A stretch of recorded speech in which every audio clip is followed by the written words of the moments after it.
Isaiah chapter 58 and verse 1. Cry aloud, spare not, lift up thy voice like a trumpet, and show my people their transgressions, and the house of Jacob their sins.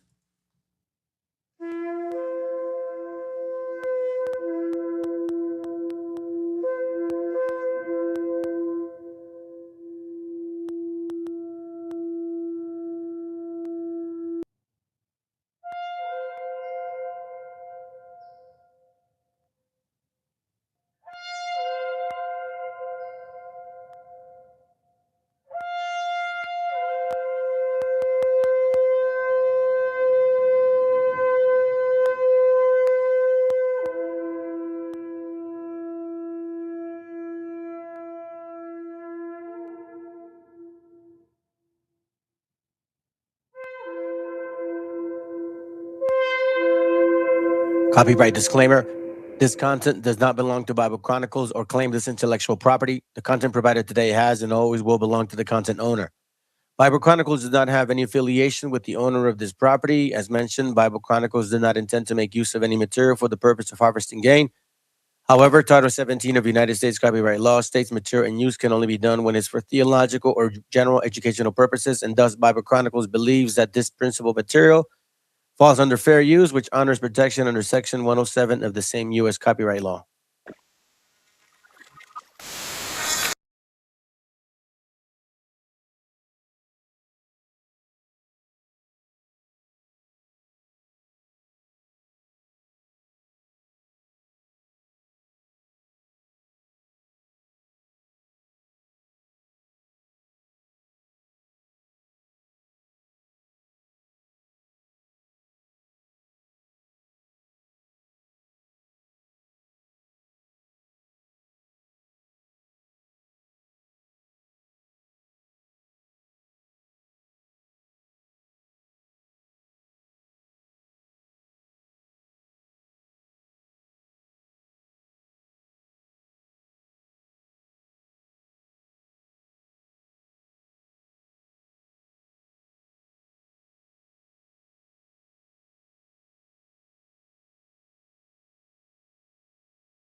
autor viene a decirnos con mucha firmeza y gran convencimiento lo mismo que nos decía en el siglo XVIII el barón de Holbach, ¿no? Un filósofo francés de origen alemán.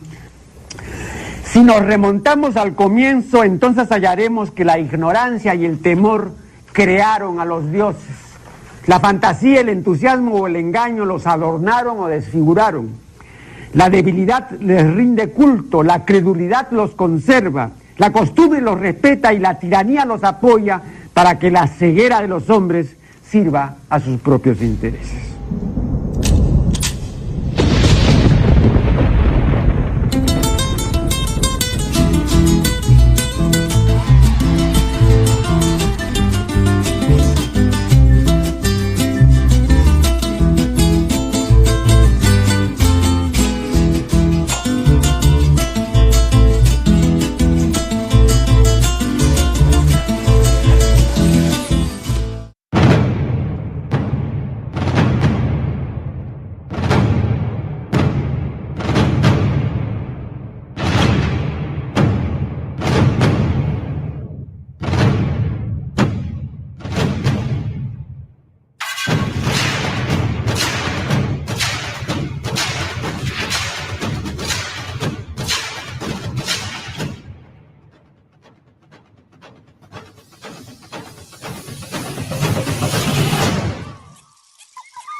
And the hood would be like, and I can't whistle with my, with like my lips and shit. I gotta use my fingers. So like, it would be like that, right? So, anyways, good evening, good morning, good afternoon. Listen, I know it's been a while since I've done a live and shit. You know, sometimes look, I've been working a lot. All right, I've been just putting a lot of effort on my work.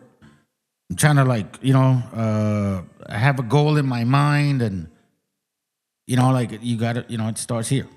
So that's why I just haven't been able to do like more lives. I played videos and stuff, but I haven't done like in live and shit. So, but right now I kind of want to do a quick live, just, you know what I mean? Because I don't know, bro. Some people just show up and then they want to go and say some shit and post some shit, and like nobody invited you here. I'm gonna give you guys a little bit limelight. You know what I mean? So like, okay, sounds good. If this is how you feel, okay, all right, this is how you feel. Sounds good. All right. So you guys know this video that I did, right? MESHIACHA, and I magnify the words and shit. MESHIACHA Chronicles. It says dirty Negro Nazis. All right. Now, some of you guys are probably wondering, like, why do I sound like that or say stuff like that? It's because, like, what I do is I reflect, like, I'm a reflection of people. Like, I give you the fire that you give us. You get offended when we say it, but you don't realize that I'm doing the same thing you're doing. No different. I'm not stretching it further. I'm not going fucking berserk. I'm just showing y'all what you guys are about.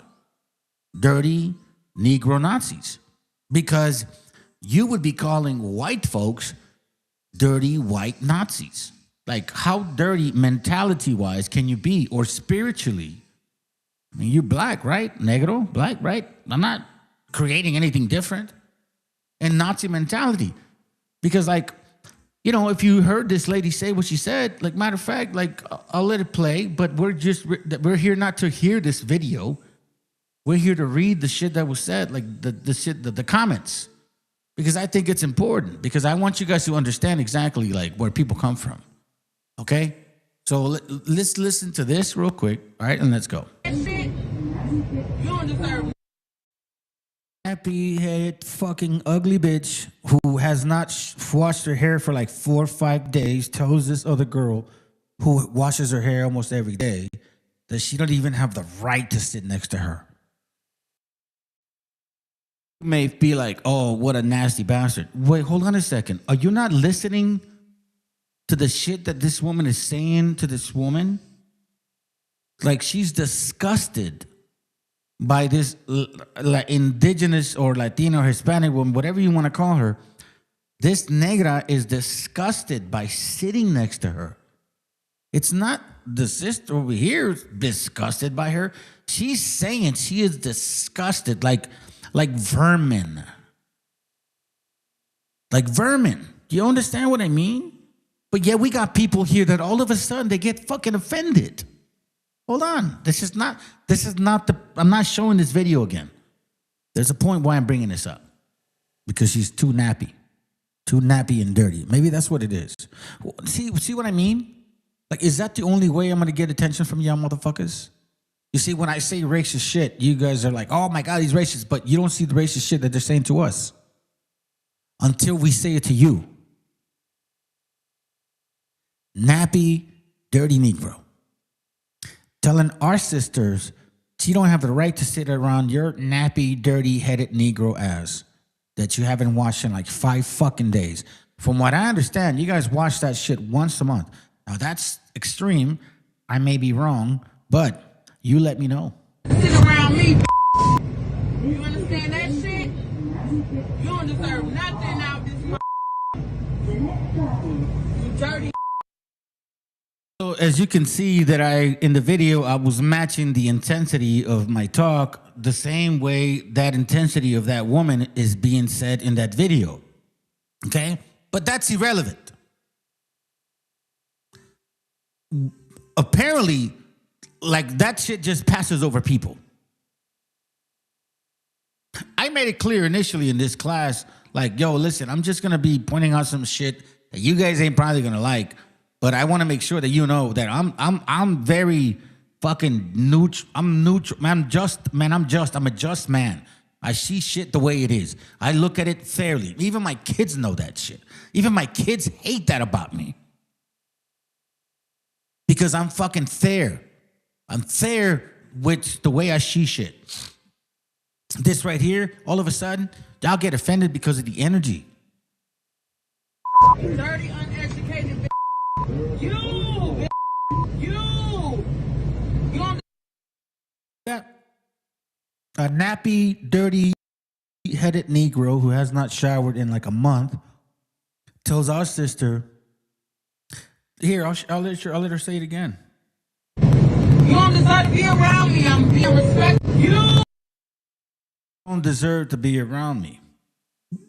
Basically saying to this woman that you're a fucking cockroach. You ain't shit. You're a rat. You're disgusting. Stay away from me. You don't even deserve to sit next to me. Do you understand?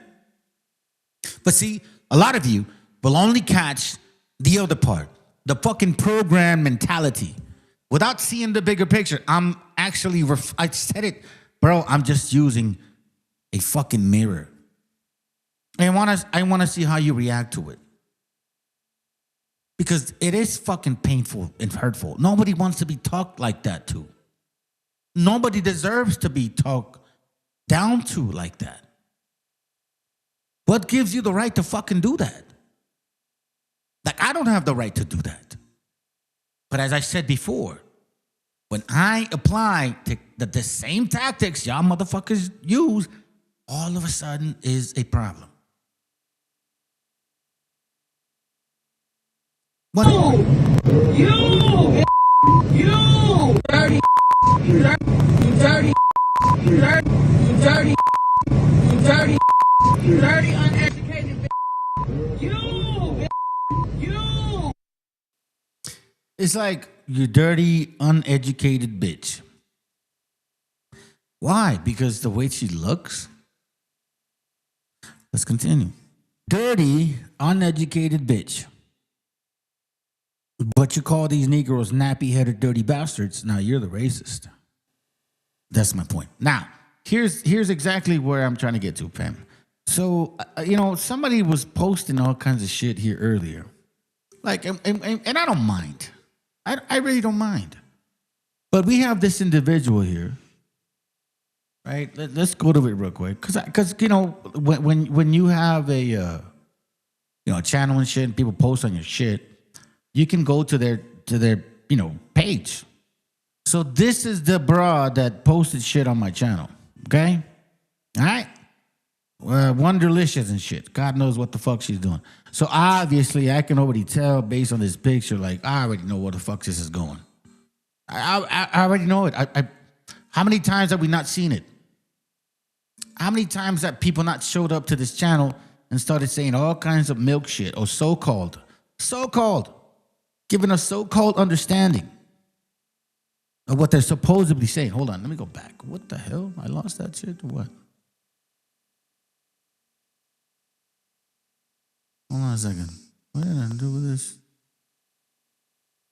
Oh. Did I lose it? Okay, here it goes. You learn from that. Okay, so let me get out of there. All right, so here we see, and this is why I'm kind of bringing it up, fam. Because look, there's 17 replies, but I want to show you what they say. Okay, I want to show you what they say. I give you the background, whatever the fuck, whoever you are, and then she goes and says some shit like this. Wow. I can't even finish watching this playback.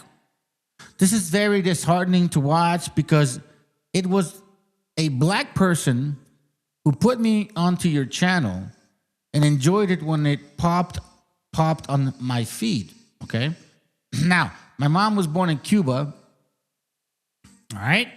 And my father straight from a plantation grandmother. Okay. Just because you're born in Cuba don't mean you're indigenous Cuban or of this land. You understand that shit? So, like, I don't even know why that matters, but let's continue because that doesn't matter to you. Then you say, to hear the words coming out of your mouth, you're a man of God. Face, I've lost a lot. I've heard your story. The Father saved my soul and I had no hatred in my heart. Okay, yeah, maybe you're talking about like the stuff that I went through. Sounds good. Okay, perfect. Okay, but you see, you look a certain way and you're going to bring out your agenda.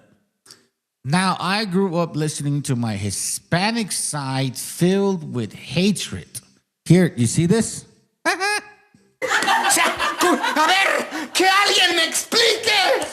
Now, I grew up listening to my Hispanic side filled with hatred, like what I hear you say, and my father's side accepted everyone. You mean the plantation Negro? Where exactly is he from? And if you say your mom, right, who or what indigenous land was she from? Because for all we know, both could be African. Now, here we go. Here's where we get even more interesting. And this is why I try to share this shit with y'all, because like I do videos, I give people a chance to be like, yo, you want to share some? You want to say something? Here you go. Share with us. No, they don't do that. They show up later on and post their shit. And then she says, my elders, my elders.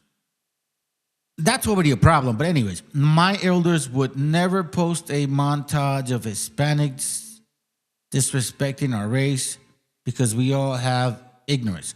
Wait, hold on a second. They would never show us what? What the fuck are you talking about? But here's the even worse, most stupidest ignorance. Matter of fact, I don't know if it's ignorance or if it's just plain fucking stupidity. She goes off and says, history shows that the Indians of today stole the native identity. Who are you? So you see all of this shit before we get here. You get to read a bunch of like, wow, I can't believe it. This is disheartening. Somebody invited me to your channel. And, you know, he's black. My mom's Cuban. My father plantation. Yada, yada, yada. But you want to know something? You Hispanic looking people, like, you guys replaced us. Who are you? That's what she's saying. History shows that, quote unquote, Indians, o como decimos en español, en colmillas, pinches indios, of today stole the native identity. Let me remind you. As a matter of fact, let me ask you, and I've said this before to you, all you Negroes, all you Africans, specifically, because, Africa's a continent, right? So there's like different Africans, specifically West Africans, and predominantly the ones that are here. So I always ask y'all, if you guys were originally from here, how come your C4 isotopes don't show that you have a high consumption of corn, generationally speaking? At all. Like the people that actually show that they consume corn forever and ever is our people. You guys don't. You're more C3 isotopes, which is like, wheat and all these other fucking types of grains and shit. You show more of that. So if you were originally here, how come that happens? But, again, let's continue. History shows that the Indians of today stole the native identity. They are not the original natives that were here first when Columbus found the place. So you see this shit right here? Her elder says that. And she says, and sir, slaves fought with slave owners stupidly thinking they were going to get their freedom. They were lied to. I know you think you were doing research, but you were on one side searching. Pray and repent because this was unholy. My elders don't speak like this. My whole spirit is troubled listening to this. You are teaching hate and you will be held accountable by the Most High. Yeah. And then so she gets a bunch of people to fucking like her and shit, All right. So I responded. Because that's what I do sometimes. I don't always do it, but I do it. I said, Negroes are not originally from here. Please spot your ignorance and stop increasing it. One example, C4 isotopes are primarily found among our indigenous people. Meaning we have always consumed a large amount of corn for generations. Negroes have little isotopes at all. But a lot of C3 isotopes, which most Africans do as well. Most Africans do. What I'm trying to say is most Africans do. Even if you test them today, there's such a fucking similarity between their diet. Seriously, bro. Right now, come on, man. Stop lying to yourselves now. At this point, you can't do that no more. And I said, don't bother. We are not the same people, and I will continue to prove it and debunk all your wobble BS. Okay? And all of a sudden, she goes and says some shit. You see, the Holy Spirit works through me, not emotionally charged hatred. Again, go seek the Father, repent. Obviously, he sent me here for a reason. Time is short. Don't lead the flock to the lake of fire. It's me, I don't know, titties, and you can't say I didn't try, remember? Okay, so here's what I'm saying. Repent to what? Which one? You just said that that we stole your identity. So who the fuck would I repent to if you're saying, I mean, this is confusing. But anyways, let's continue the bullshit.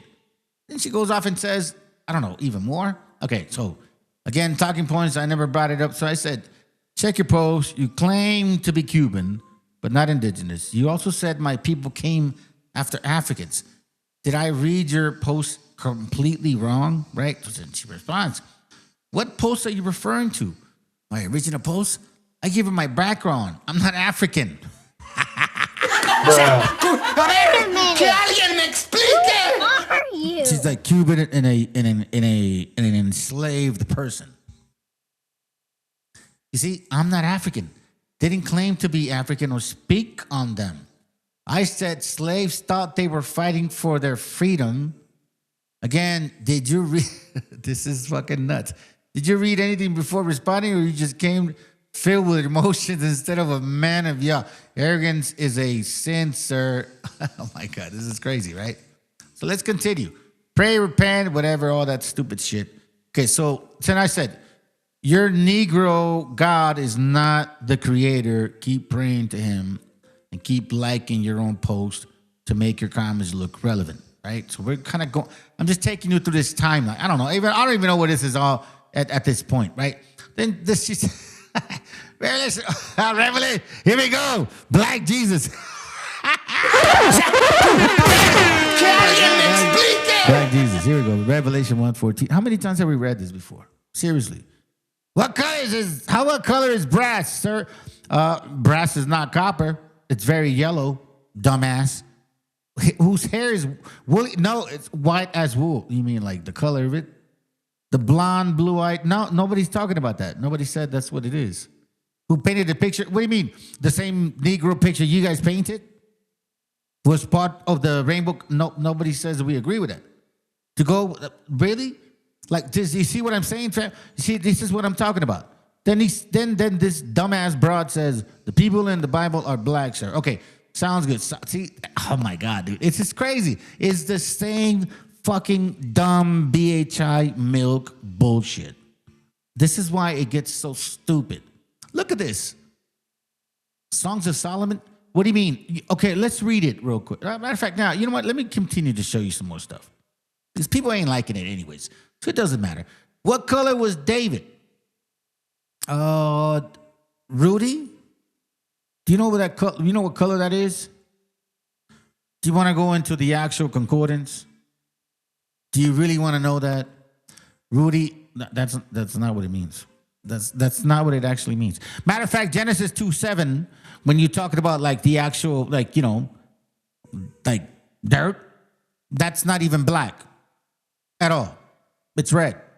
So it's like, it's kind of fun. Like Rudy, black, all of a sudden, deep brown, black. Hold on. How do we get to Rudy and black and all Negro and dark and shit?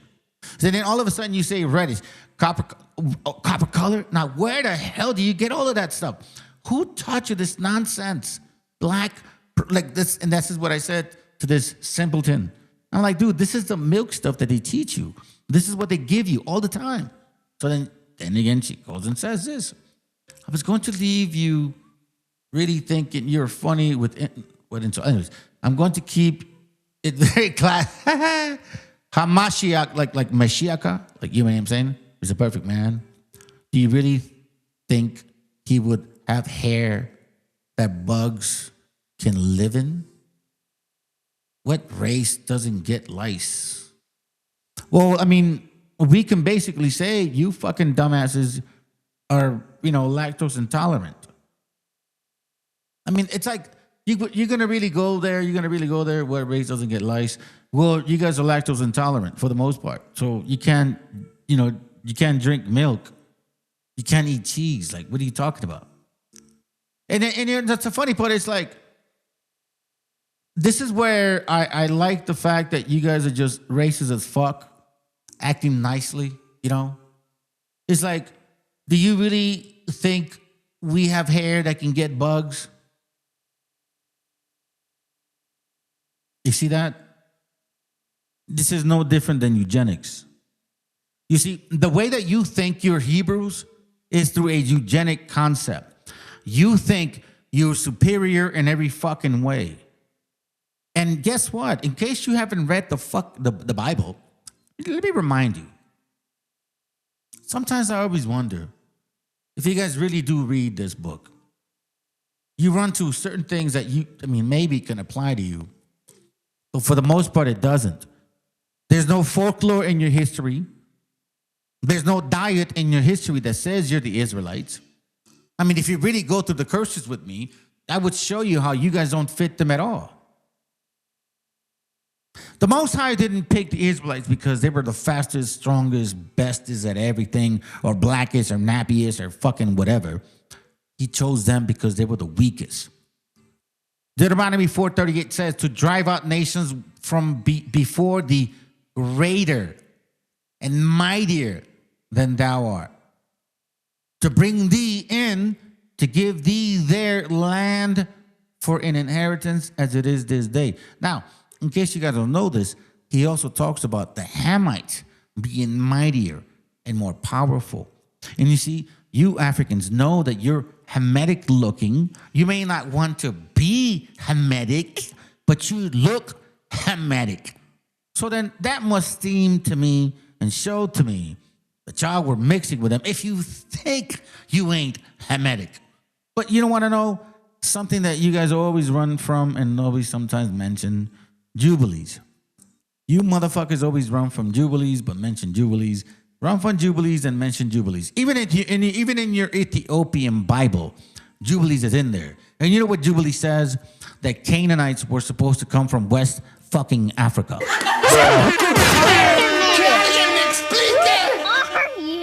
Before you go around and say that supposedly God chose you because you were the fastest, strongest, greatest. No, fuck no. He felt sorry for the Israelites. That's why he chose the Israelites. He felt sorry for them. You understand that? You guys forget about the story when Joshua sent some of the tribes and shit? Yo, go check them out. And these fuckers were scared. Like, man, I don't know, dude. We look like grasshoppers compared to them. And you fucking people want to say that you guys are the people of the Bible? You don't understand that shit. I'll give you an example. Who the fuck when have you heard of Negroes eating grasshoppers? When?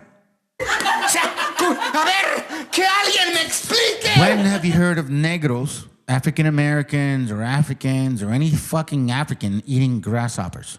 Like, when have you heard of that shit? Never. Like, when? Never. But you know who still eats grasshoppers? The people here in the Americas. We eat grasshoppers. You know who eats masa? You never hear Negroes in Africa eating masa. You never hear Negroes in North America eating masa. You know who fucking originated, who lives and thrives off of masa? We do. You know what is unleavened bread in the Bible? That's what it is. Masa. Corn. Who is most related to the word corn? Who wears sandalias all the time? Who knows about the weeping woman in our history? That some woman was crying because she was about to get destroyed and her children were as well. Not them.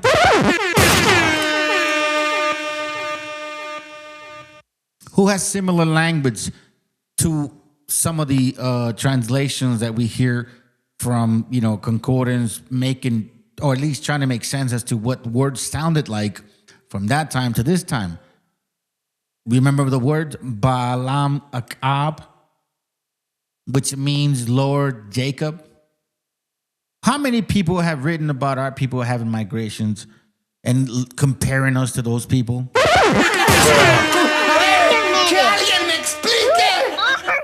Ceviche is in the Bible. Carne asada is in the Bible. Come on, bro. Cilantro is in the Bible. The fucking condiments that we eat, the food that we always cherish. What more do you want? And then all of a sudden people want to come here and compare and say, like, oh my God, you can't eat. No, none of this applies to you. The curses are just like a fucking frosting on the cake for us because we understand our history. I mean, come on, bro. Seriously? Let me show you this real quick. So then, brother says, Africans nor African looking people were never in America because that's what she said, right? And she's like, sir, I said nothing about FBA because he was saying that that's where it's coming from. Please say foundational Black Americans basically means that you guys were originally here. Play stupid. I mean, seriously, dude, why do you guys play stupid? Or are you stupid? And if you're listening, you know what? I'll invite you to come make a comment. Maybe this is what it takes. Maybe it's about time that I just let random fucking dumb people, well, sorry, I don't want to offend you, random people get their chance to supposedly prove their point. Because I don't get it at this moment. I know for a fact that our gente went through a lot of different things. And I know for a fact a lot of people went through a lot of different things. A lot of people have suffered in life. I mean, this is fucking obvious. It didn't just happen to us. It happened to white folks, black folks, Asian folks, Arab folks. We see it all the time. I'm not denying that type of shit. But what I'm saying is, you teach your people. You go to your area. You deal with your shit. You guys aren't willing to do that, though. We have a nation of folks that for some reason forgot that they're Europeans. And all of a sudden, they think and create a bunch of stories that make absolutely no sense. This is one example.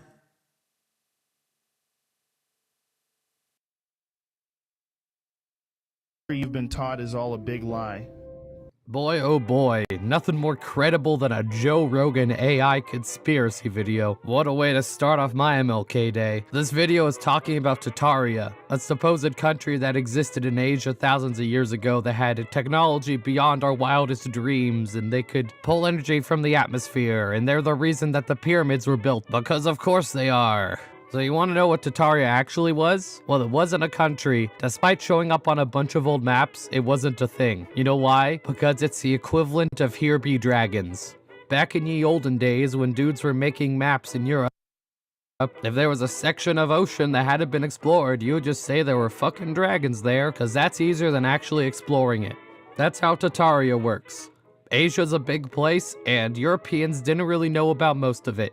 Everything between Siberia, India, and China was more or less a mystery to some random dude in Italy, so they just called it Tartaria. The most frustrating thing about this conspiracy theory is the same thing that I hate about a lot of these ancient civilization conspiracy theories, and that it just erases the actual history and culture of the people who live in the area. Why I've never showed you guys that whole bullshit Tartari crap. Like, really, bro, it's just a bunch of fucking Cracker Barrels trying to make it seem like they were ruling that area and just they were just those Vikings or whatever. Dude, it's just obvious, man. Obvious. And we're not these people right here. Which I don't mind. Let's say if we were, then fuck it, we are, right? But we're not. Like, even those people from oh my God, dude. I brought so many documents out, dude. It's just even laughable to have people here still come to this channel after the channel shuts down, like after the class is over, and then post their shit as if they're fucking right. You have the right. Let's put it this way. If you want to show me that you guys were here before us, I will post a link right now and we can debate that shit. If you're trying to say that Negroes or African-looking people were here in this continent before we were, I would love to debate that shit today. Tartaria was supposed to be. Conspiracy theorists are real quick to pretend that thousands of years of Central Asian history just didn't happen because they saw some map with a weird country on it. They don't want to admit that people other than white Europeans have any sort of meaningful history, and so they'll just pretend there was a secret advanced white empire in Asia that's responsible for every major human achievement. That's another thing. This conspiracy theory originated as a Russian conspiracy theory, specifically that Tartaria is the original form of Russia, and that people are suppressing it because the West hates Russia. So yeah, it literally is the white Russians were the most advanced people in the world until the West destroyed them type conspiracy theory. So in conclusion, Tartaria isn't real and wasn't real, and if you see a video with a AI Joe Rogan voice telling you something, they're probably not trying to tell you something true, they're farming you for clicks. That's it for this one. Please tag me in. See? But that's not enough for people. They claim, they say, they do, they act, they talk and post and assume. Let's see if we got more. No, I'm going to give you the opportunity to start. I'm going to give you the opportunity to start over as well because you obviously did not read my comment. Who said okay. You're expecting and not reading again, Mike. Then what are you here for? Are you claiming to be a Hebrew or not? You consume the Bible, but don't understand it. What the? Do you see what I'm saying? You consume the Bible and don't understand Deuteronomy 28. Like I said, you guys don't fit those curses. It does not apply to you. Matter of fact, look, let's do it now. I will allow anyone to prove to me that these curses apply to so-called black people.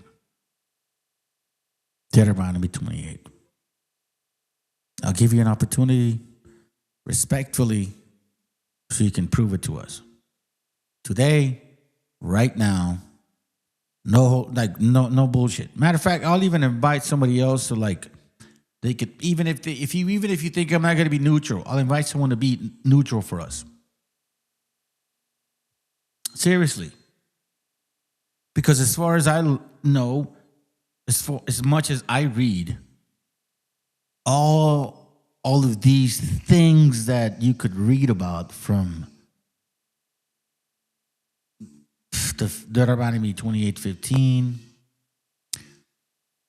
See, for the most part, a lot of nations have gone through this already.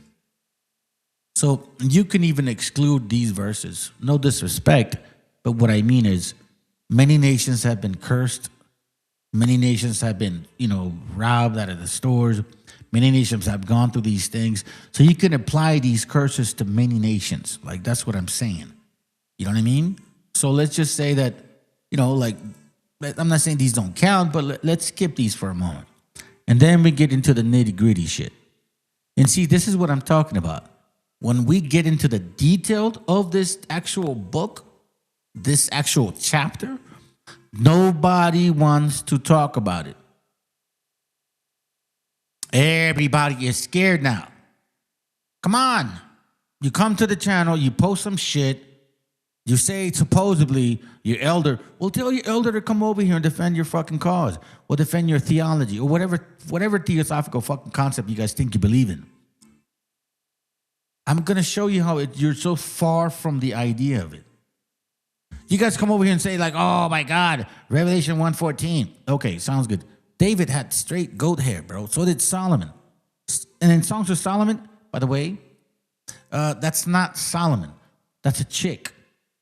You guys don't even fucking know what you're reading.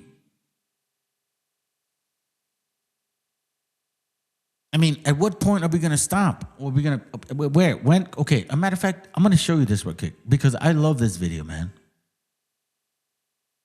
I don't know why.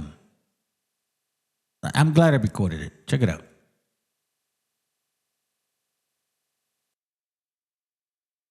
This is a state-by-state look at how immigration to America has changed over time. In 1850, the vast majority of newcomers were from Ireland and Germany. In the 1860s, the labor shortages during the Civil War created strong demand for immigrant labor.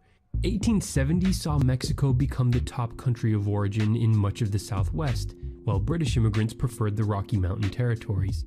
The 1880 census showed that the Chinese were coming in large numbers. Many took dangerous jobs in the mines or on railroad building crews.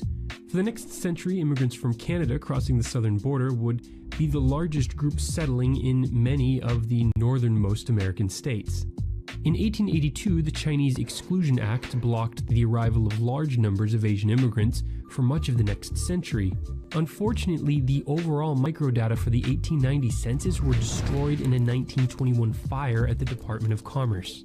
So fast forward to 1900, the turn of the century, when the territorial boundaries of the continental United States are settled. For the first time, Norwegians, Swedes, and Italians were the largest groups coming to the states of South Dakota, Minnesota, and Louisiana, respectively. 1910 shows us how quickly things can change, with large numbers of Russians and Italians arriving. The only state where Ireland was the top country of origin was tiny Delaware. With the American population exceeding 100 million in the 1920 census, there were equal numbers of German, Italian, and Russian-born immigrants.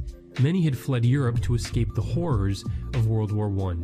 By 1930, the Industrial Revolution was in full swing and the country was growing rapidly from within, so the percentage of foreign-born fell. And for the first time since 1850, Mexico was the dominant country of origin for new arrivals to California. By 1940, the quotas and other congressional measures passed in the previous decade to restrict immigration sharply cut the foreign-born population to below 9%. 1950 saw the effects of the repeal of the Chinese Exclusion Act, as Chinese immigrants were finally welcomed back. Interestingly, Greeks were the largest group arriving in South Carolina. When Alaska and Hawaii became states in 1959, the year before the 1960 census, Canadians simply crossed the border to immigrate to the last frontier, but Filipinos crossed an entire ocean to become the Aloha State's largest group. By 1970, the percentage of foreign Skechers Aeroburst born reached an all-time low. Italy was the only nation that had sent more than 1 million people. In 1980, after Congress began granting more visas to people from the Western Hemisphere, the number of states where Mexico was the top country of origin doubled in a decade, becoming the dominant foreign-born population in the entire country. And in 1990, America began to look like the diverse country we live in today. Mexico was tops in 18 states, Dominicans were the largest group coming to New York, and South Korea and Southeast Asian nations were the leading countries of origin in 7 states. In the year 2000 census, the number of Mexican-born immigrants surpassed 9 million. It's also notable that India was the top country of origin in 3 states. And the 20 All you guys that left and shit missed the whole fucking point. Más fucking putos. All you fucking dumbasses that left missed the point. That's what I wanted to show you. That's why they got aggressive against our gente. This is the reason for Project 2025. This is Trompeta's reason. This is the reason why they push hardcore back. 10 census reveals... This is the reason why they have black support, white support, Asian support, Arab support, you know, like no specific race. Like it's all overall because they explicitly say that it's because of you, they're losing their jobs, their population. I mean, it's obvious, bro. Like they're not having babies. I mean, they're scared as fuck. I get it. But that's not my fault. I mean, some of you women are just willing to have kids with other nations because, like, you guys just don't get it. I think it's more you. It's not that, you know. Hey, and by the way, this is the funny part. Because, you know, as far as I understand, Anglo-Saxons, scientific Anglo-Saxons believe in Darwinism. Darwinism talks about how it's survival of the fittest. So life chooses the dominant race that needs to move forward to continue surviving. And if we see them diminishing situations within certain people, then how come Darwinism doesn't apply in that situation anymore? Or unless it's just convenience regarding, you know, points of views. Not even the fact that they believe it or not. I mean, it almost seems like it. Look, I'm not a fucking politician, nor would I ever be in that situation. If I had the chance to go to school and all that, you know, all that, if we all had that chance to go to school, I probably would have done some, I don't know, like, you know, law shit and defended people, right? But going into that politician bullshit, no, because why? Dude, they have to pledge allegiance to a flag, not to you.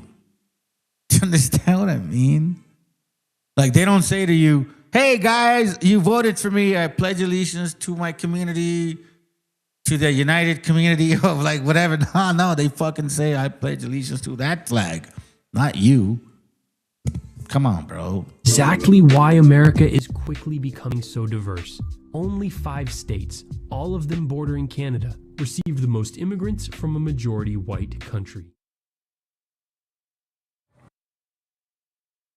That picture, let me bring it back to you.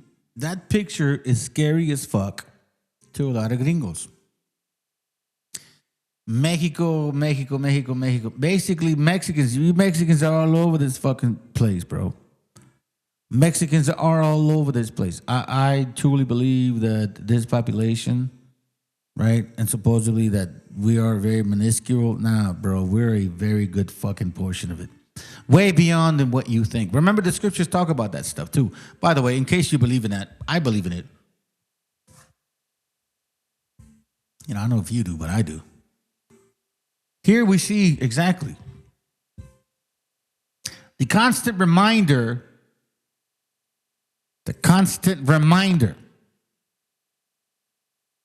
What did somebody get reminded of? Deuteronomy 28:33 says, "The fruit of thy land and all thy labor shall a nation without which thou knowest not eat up, and thou shalt be only oppressed and crushed always." So, I wonder how this applies to those people that claim to be Israelites that are of African descent. What land that these nations take from you? What labor? Because if you were supposedly brought here, well, then we understand now, because I've told you since 2022, fam, Wabuism was going to start trying to flip it around and say like, nah, we were here before y'all. Que alguien me explique. Who are you? I told you. Like, a lot of you thought I was lying and shit. I wasn't. Anyways, you know what, dude? What I'm going to do is this. Nobody shows up. Like I said before, bro. Like, it's just fucking pathetic, man. You guys are so quick to post shit on my fucking channel. You're so quick to, like, oh, yeah, whatever, this and that. And, bro, you just show up sometime, defend your fucking cause, show us exactly what you're saying or saying. And if we're wrong, I think we're all adults here, but we're like, you know what? You're right. You are correct. There's nothing wrong with being wrong.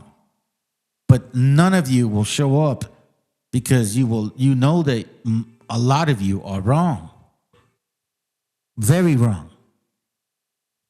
I'm going to give you guys a video. I want you to remember this, man. And I never really paid attention to this video when I was younger, but I like what he says today. So I invite you to listen to it with me. It's about 13 minutes long. I appreciate you, brothers and sisters, that listen to this channel for the idea of like our gente. I'm not trying to tell you I know everything now. Fuck no. But I will say to you that when I find something that I like and I think it's powerful, I will always share it with you. Okay? So you guys have a good night. I hope you appreciate this video. And then let's go.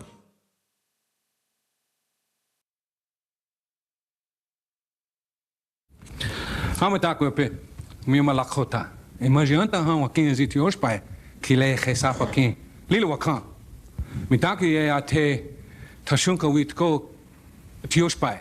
Mitaki ina Wambli Zuya Tioshpai. This is a traditional greeting of my people that I am bound to give, albeit it's a short version. What I said in my own language, translated into English, thusly. Hello, my relatives. I am an Oglala Lakota, and I come from our very sacred holy land, the Black Hills, where Yellow Thunder Village is. My mother is from the War Eagle clan, and my father's family is from the Crazy Horse clan. This greeting is to this day the way all Indians throughout the nation still greet one another, those that still know their culture. This is the only way we present ourselves to one another that is acceptable. We tell you who we are, where we are from, who we are from, our clans, and we do this without ever saying our name. Anything less would be an insult to you and to my people. Senators, my morning prayers to the Great Mystery always include you and your colleagues in Congress, as well as leaders in all governments. It is an honor to come before you as a spokesman for my people, the American Indians of the United States of America. In these United States of America, this great country of ours, we American Indians, we can be anything we want to be, except American Indians. And that is created by the laws of this nation and condoned by its subsidiaries, the so-called tribal government, and designed for the Indian to fail, to pay attention to what his argument is. you're gonna find out that that movie Casino has a lot to do with this shit right here. They used Indian reservation, laws to move casinos over for profit and took. You're gonna hear it, man. It's fucking fucked up. That's why I think it's important for us to hear it. Expendable? And not only hear it, not only appreciate it, not only absorb it, not only fucking study it, share it with your fucking family, man. Understand and know that what they've gone through, we've gone through. This is no different, man. I think I do this shit for, bro. To be eliminated. I take you back in your history. After the American Indian hostiles had been subdued and forcibly confined to Indian reservations, it took approximately 30 years, one generation, for us to adjust and become economically viable, contrary to what the anthropologists say and what we even ourselves are taught as Indian people. However, allotments were made smaller, our remaining lands were open to homestead.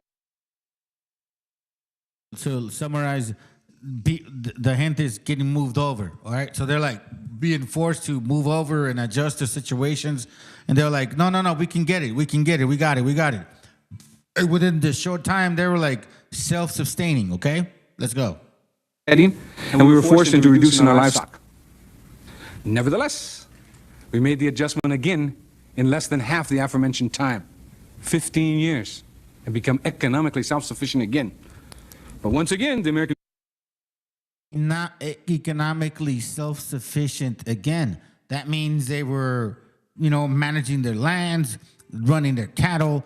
Like at this moment, they had a lot of so-called privileges. They had a lot of fucking opportunity, right? But then shit started changing. Watch. Then he was forced into reducing our livestock. The boss farmer concept was instituted. We were told what, when, where, how much, and how little we could grow. The boss farmer concept, okay? So let me get at least a grasp of what that means. Hold on, let me hear it again. Hold on, my bad. American Indian was forced into reducing our livestock. The boss farmer concept was... Boss farmer concept, my bad. Okay, here we go.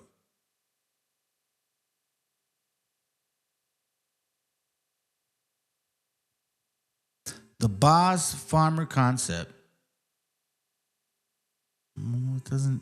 Oh, it's a native. Okay, hold on. Matter of fact, let him talk about it. My bad, fam. Was instituted.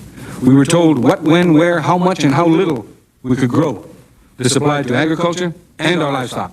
Again, we recovered in a time span of approximately 15 years. We were so successful in our third recovery that the American Indians enjoyed the finest of economic times, while the rest of the industrialized world was wallowing in the Great Depression.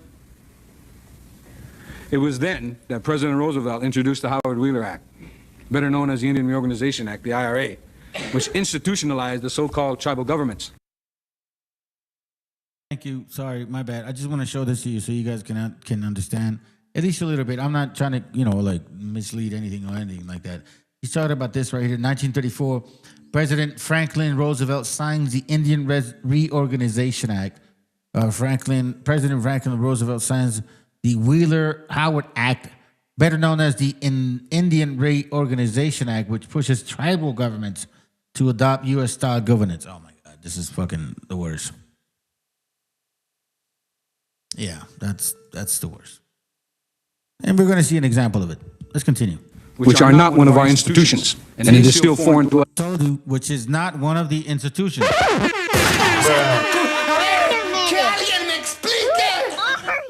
I've always understood our system, our community, our people is more communalism, not communism, communalism, meaning we have a system that focuses on the benefit of the people, not the benefit of the fucking government. It doesn't work like that. This is exactly what he's talking about. They started, look, listen, if you understand exactly what went on, fam, our gente didn't have a privatized concept of land. We had a communal concept of sharing. You know what I'm saying? It wasn't so much like, yo, listen, I'm gonna make benefits off of you. It wasn't like that, because the capitalism is basically that right there. That for example, they see you grow corn and they're gonna be like, you know what? I'm going to purchase a bunch of corn from you, and I'm going to sell it to a bunch of people so I can be rich compared to you. Look, however you look at it, when it comes to a unity of community, it doesn't work. Do you understand? When it comes to a unity of community, it doesn't work for one person to be that envious. I'm not saying it's wrong in another society, but when it comes to our indigenous bloodline, our gente, our Hebrewism, the way that we are, it doesn't work like that. We have to look at everybody, all our people, all our circle, from old to young. Like, remember, keep in mind, man, this is the sad part. Most kids are ignored, and so are elderly people. Now, this is what I hate the most, bro. A lot of you guys ignore your grandparents and shit, and a lot of you motherfuckers ignore your kids. You're so good with your friends. You know what I mean? Like, you're so good with those things, but you guys ignore the people, the beginning and the end, you know? And that's the shit that I always, like, think about. Like, I don't ever ignore that. I don't ignore the beginning or the end, bro. Like, kids are wonderful. Elderly people are the shit, bro. Come on, bro. Stop ignoring what we come from. Let's continue. This very day, we have yet to recover. 45 years later, the IRA, Indian tribal governments, on their own initiative, began renewed efforts at reestablishing their sovereignty focused on the oldest profession of American Indians. That's gambling. Bingo and other gaming operations has been, without exception. I continue. Sorry, I don't want to be like confusing. But remember, keep in mind that when I was sharing all of this stuff before, they were talking about how self-sustaining they were. But as soon as they implemented a certain fucking organization, all of a sudden they brought the casino concept in. Do you understand what I'm saying?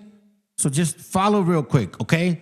I'm not trying to be misleading or anything. I need you to understand the history of our people in this region, what they fucking went through. Like, they did not want the casinos. They were good without the casinos. They were self-sufficient in their land. Matter of fact, they were doing so well in the so-called Great Depression, which is what made these fucking Cracker Barrels mad at them. I need you to pay attention to this video, please, because sometimes we overlook everybody else's experience, bro. And if we really believe about, like, our people, indigenous, like, if you really, regardless of like whether you go like Hebrewism or just like indigenous, fine. But do you really believe in our people? Well, then listen to what the fuck they went through.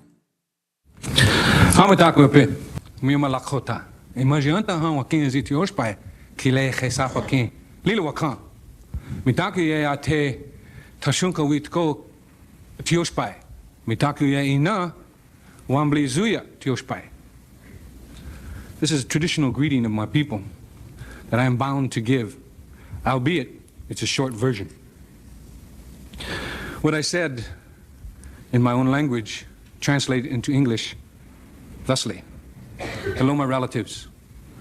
I am an Oglala Lakota, and I come from our very sacred holy land, the Black Hills, where Yellow Thunder Village is.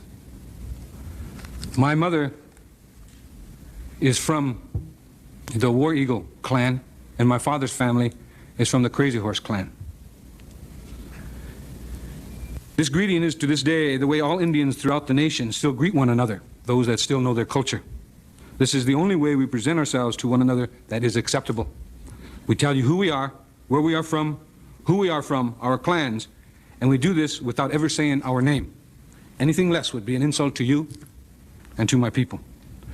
Senators, my morning prayers to the Great Mystery always include you and your colleagues in Congress, as well as leaders in all. Why do you think that's important, fam? Why do you think he says that? This right here. Acceptable. We tell you who we are, where we are from, and throughout the nation still greet one another, those that still know their culture. This is the only way we present ourselves to one another that is acceptable. We tell you who we are, where we are from, who we are from, our clans, and we do this without ever saying our name. Anything less would be an insult to you and to my people. Why do you think he says that?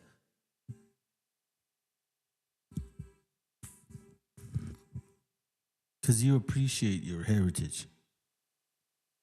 You have a great respect of like where you come from. A lot of us, you see, in some ways they lost a lot, and in some ways we lost a lot too, you know? But we're not that far from each other because a lot of us appreciate our parents. Like we love our dads, we love our moms. But then when that gets taken away from you, man, it really affects you. It changes you. And then it could either make you good or bad. And the problem is like when you get bad, it's like Rasa is just like real bad. You guys can't just be bad. You guys fucking go all nuts bad and shit. You know what I mean? Let's continue. Senators, my morning prayers to the great mystery always include you and your colleagues in Congress, as well as leaders in all governments. It is an honor to come before you as a spokesman for my people, the American Indians of the United States of America. In these United States of America, this great country of ours, And listen, let me remind you of this. You see how he says it?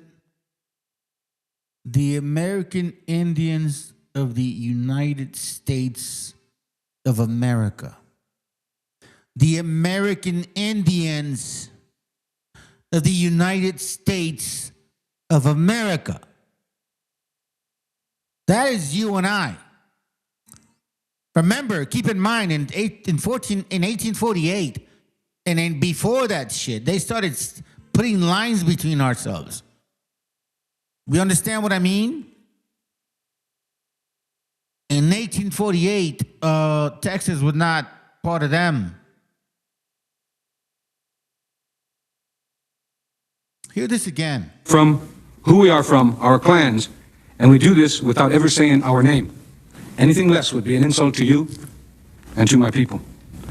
Senators, my morning prayers to the great mystery always include you and your colleagues in Congress, as well as leaders in all governments. It is an honor to come before you as a spokesman for my people, the American Indians of the United States of America. The American Indians of the United States of America. How many Cracker Barrels, all of a sudden they say that they're Americans? A ver, que alguien me explique. They're Americans.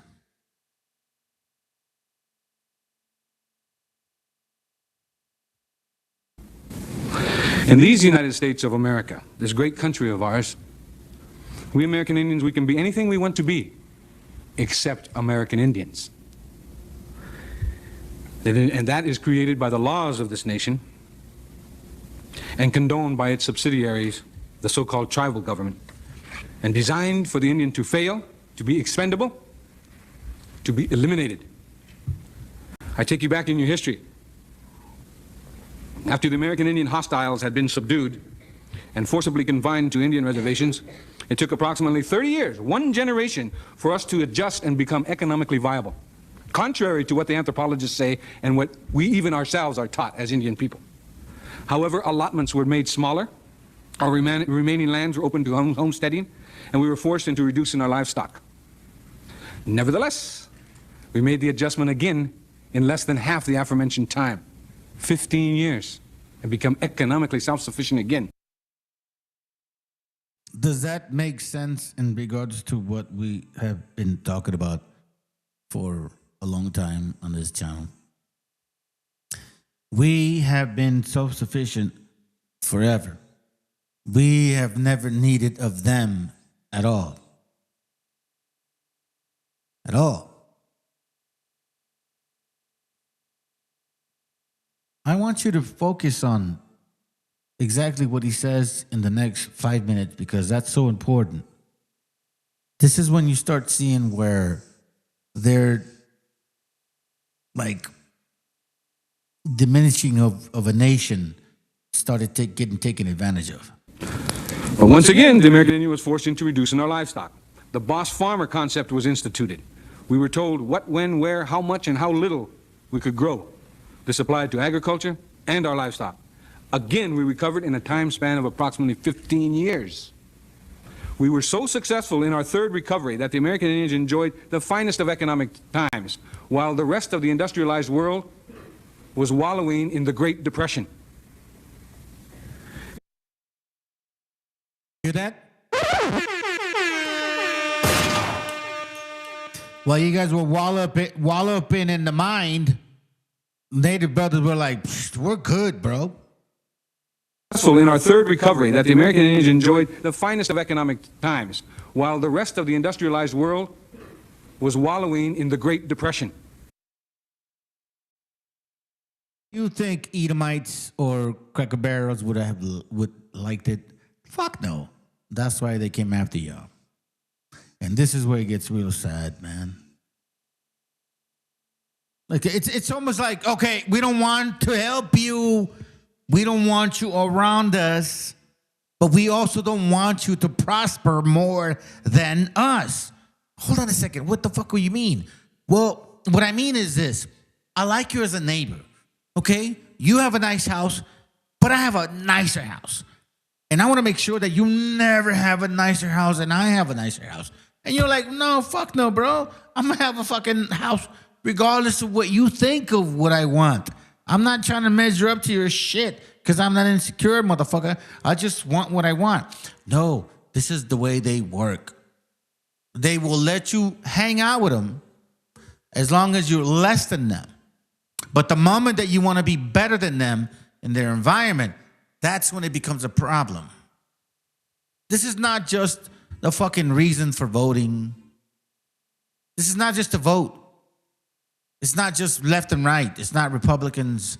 It's not white, black, brown, whatever. It's the way people think. This is exactly how they think. And you guys don't understand that.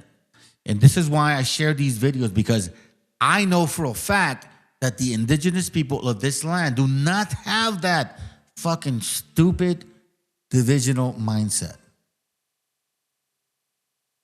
They see and they sense exactly what's going on. Dude, we were self-sufficient, bro. He's saying we're self-sufficient here. We're self-sufficient here. Like, you put us in that situation.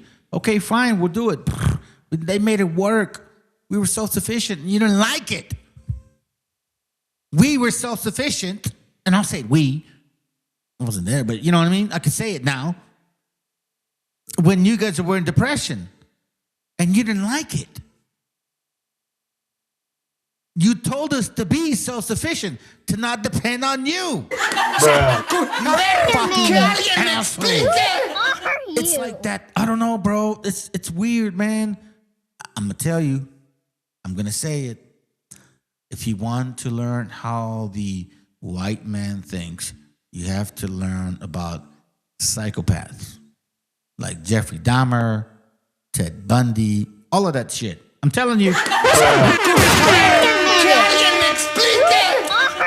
I'm not lying, bro. Let's go. This applied to agriculture and our livestock.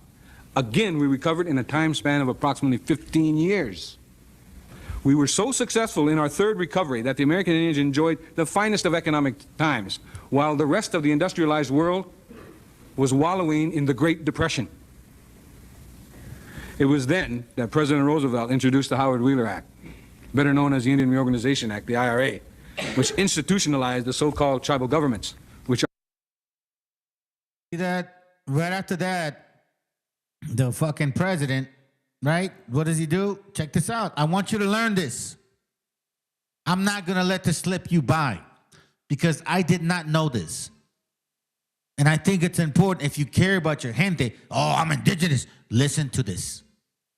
So in our third recovery, that the American Indians enjoyed the finest of economic times, while the rest... Right?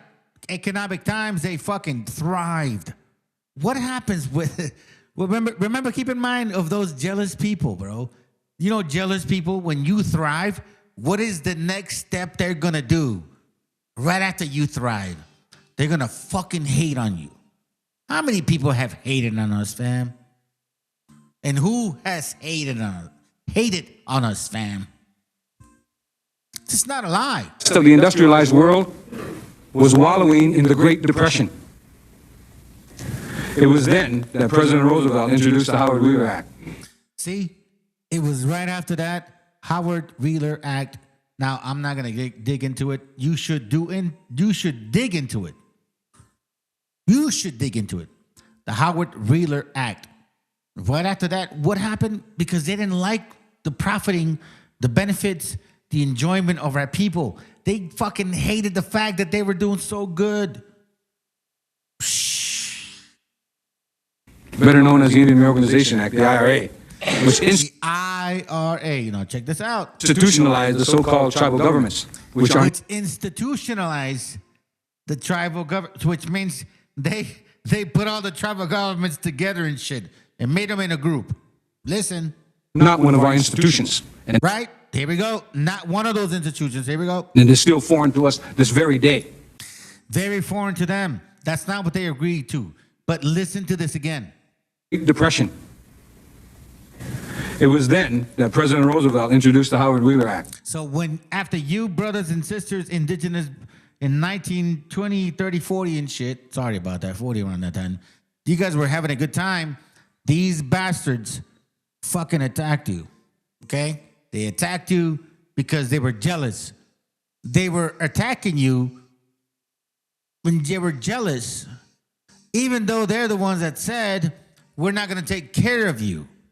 You go do your shit, you stupid Indian. Go sit over there. Go raise your corn, motherfucker. And then you do it right. And then they go pass laws that say, no, hold on a second. You can't have it better than us, huh? Bro, if that's not Edom in the Bible or Esau, if that's not just a fucking wicked ass nation, then I don't know who the fuck that is. Okay, I'm just saying. Let's go. Depression. It was then that President Roosevelt introduced the Howard Wheeler Act, better known as the Indian Reorganization Act, the IRA, which institutionalized the so-called tribal governments, which are not one of our institutions, and it is still foreign to us this very day. We have yet to recover. 45 years later, the IRA, Indian tribal governments, on their own initiative, began renewed efforts at reestablishing their sovereignty focused on the oldest profession of American Indians. That's gambling. Bingo and other gaming operations has been, without exception, a proven initial success. Failure. In case you don't know this, you would have to do your own homework on that, but I would advise you to do the research from those years, from 1940 to 1970 to this point, 1980, and you're going to find out how many fucking laws were passed to get rid of indigenous land, indigenous rights, indigenous concepts. They fucked our gente over, bro.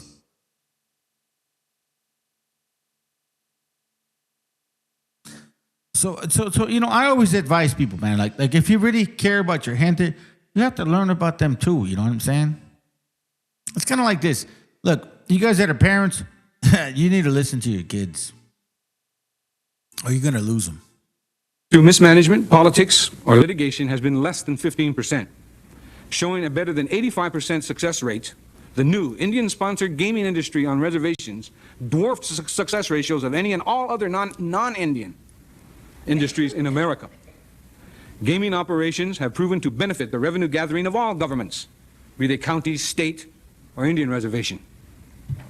With regulation of bingo and gaming by the Congress, we are experiencing repetition of history. One shouldn't remedy success. The results?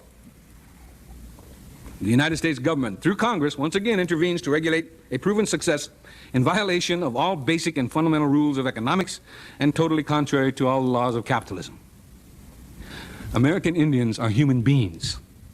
We are supposed to be citizens of the United States of America. We fought in your wars in other countries. Our Navajo Nation code talkers served and saved this nation in World War II. We have the inalienable right to joint venture with whom we choose, as long as we do not harm nor commit fraud upon anyone. There is no piece of evidence anywhere that proves Indians ever conspired with criminal elements to establish bingo. The Bureau of Indian Affairs, the infamous colonial office of the Department of Interior. You hear what he said? Let's hear that again. No piece of evidence anywhere that proves Indians ever conspired with criminal elements to establish bingo. You see this?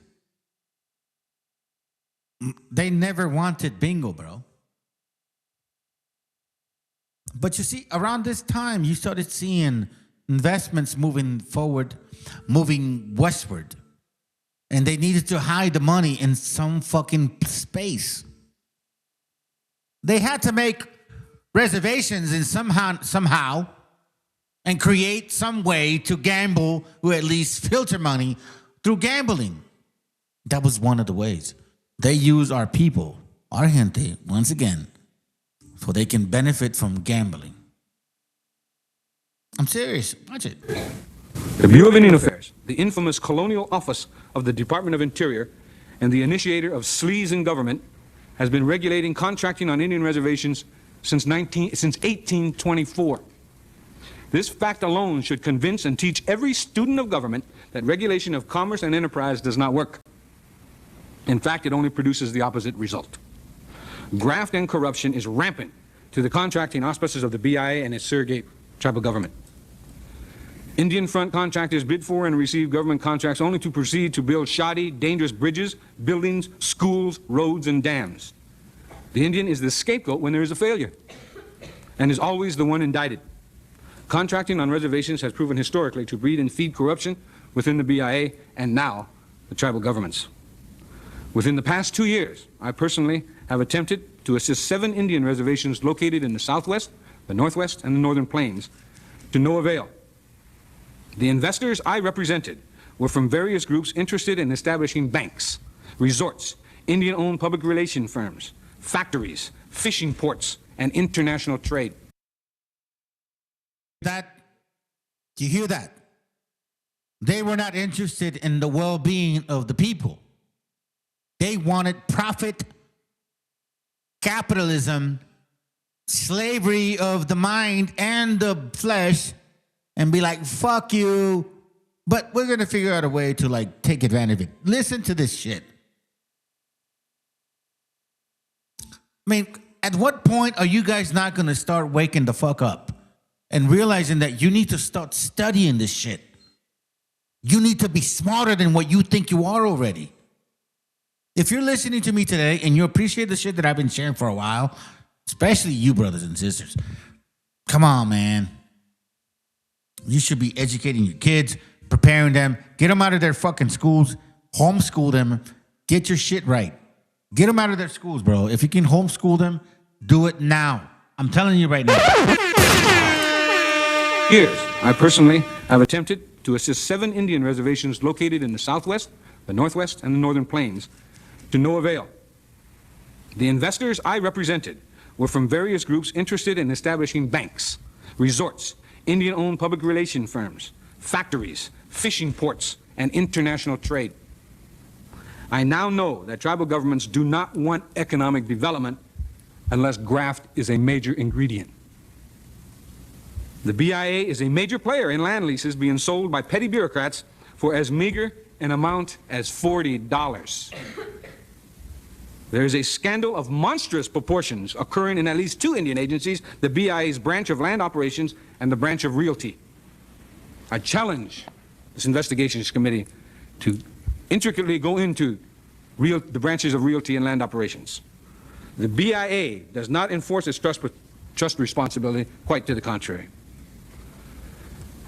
In September of 1987, I moved from the poorest county in America, the Pine Ridge Indian Reservation, to the richest area in the country, the Navajo Indian Reservation. There is no difference. I paraphrase the former Secretary of the Department of the Interior, James Watt. If you want to see an example of failed socialism, go to an Indian reservation. The poorest and richest reservations in our nation suffer from identical problems: mismanagement, a bloated patronage system, no checks and balances, and tribal government's waiver of sovereignty in order to initiate debt. This is not anything new. This is an everyday occurrence in all tribal governments. Problem is leadership. In this case, it is the lack of leadership. Ironically, everyone, including you senators, refer to the allegedly elected tribal officials as leaders. Leaders are supposed to work for a better quality of life for their constituents. It is an insult to my heritage, my ancestors, and my dignity as an Oglala Lakota to have the term used loosely. Many of the tribal officials are honest and sincere men and women who have good hearts. Nevertheless, a vast majority of the tribal officials parasite on the incestuous world of tribal politics. Not as our forefathers, who were the best providers, protectors, defenders, advocators, and friends. The game of who is the most important rules. It's embarrassing. At the turn of the century, American Indians numbered about 230,000, all traditional. With each succeeding generation, we lose our population base and our spirit as once proud peoples. The American Indian statistics of deprivation have remained constant since the end of World War II. All other groups of citizens, fortunes rise and fall with the gross national product, the GNP. The American Indian statistical lines of deprivation remains constant, a straight line. With the blatant genocide of our traditional people, we have less than 50,000 in America today. We are averaging a loss of 1,000 a year since 1900. We are losing a value system as distinct people that sets us apart from the industrialized world. These facts surface in our tribal statistics, and no one attempts to do anything about it except for a few social workers and reservation police. This new statistical horror is women and child abuse. Child sexual abuse is epidemic on Indian reservations, and all you hear are whispers. This abuse can be directly attributable to the schools on the reservations. Education in the BIA, public, the contract, and missionary schools do not teach positive values from non-Indian culture, and in collusion with the BIA, certainly do not allow Indian culture and values to be taught. The fact is, educators continually denigrate American Indian traditional lifestyle as primitive, dirty, and without any redeemable virtues. And the tribal councils condone it. Needless to say, every time the U.S. government has interfered with American Indian lifestyles, it has been proven to be disastrous. In the 1960s, legal services were implemented on Indian reservations. It was a boon for the people. Tribal officials all of a sudden were held accountable. Legal services stepped in, and lo and behold, tribal courts had power to the power of attorney for the people. The result? An edict from Washington, D.C. is handed down, and legal services can no longer represent people against the tribal government, and they can no longer represent class action lawsuits against any government. Presently, legal services are not much more than a mill for divorce lawyer trainees. Congress passed the American Indian Religious Freedom Act in 1978. To date, 6 cases concerning our freedom of religion has reached the Supreme Court. We lost every one of them. We do not win lawsuits. State governments lose. The only time we allegedly win a lawsuit, it is in reality the federal government winning out over the sovereign rights of a state. Once again, the American Indians are the pawn. Now, the major factors presenting American Indian people with existing rights to self-determination. American Indians suffer under a system of dual citizenship, that is, U.S. citizenship and tribal citizenship maintained by the BIA. Only Hitler did that. The dual citizenship is a major obstacle in the free exercise of individual and tribal sovereignty. The continuing loss and attrition of existing lands through various federal, state, and local laws and/or regulations is a hindrance. The abridgment of sovereign rights to remaining lands and the arbitrary monetary policies of settlement of these rights whenever they are recognized. Another major factor preventing Indian people from self-determination, subjugation of the American Indian individual to the laws of government-sponsored tribal governments, and the continuing arbitration of the BIA rules and regulations, which have the force of law, yet are not repealable. Solutions. The American Indian people's right to self-determination is recognized and will be implemented through the following policies. The American Indian individual shall have the right to choose his or her citizenship, and the American Indian nations have the right to choose their level of citizenship and autonomy up to absolute independence.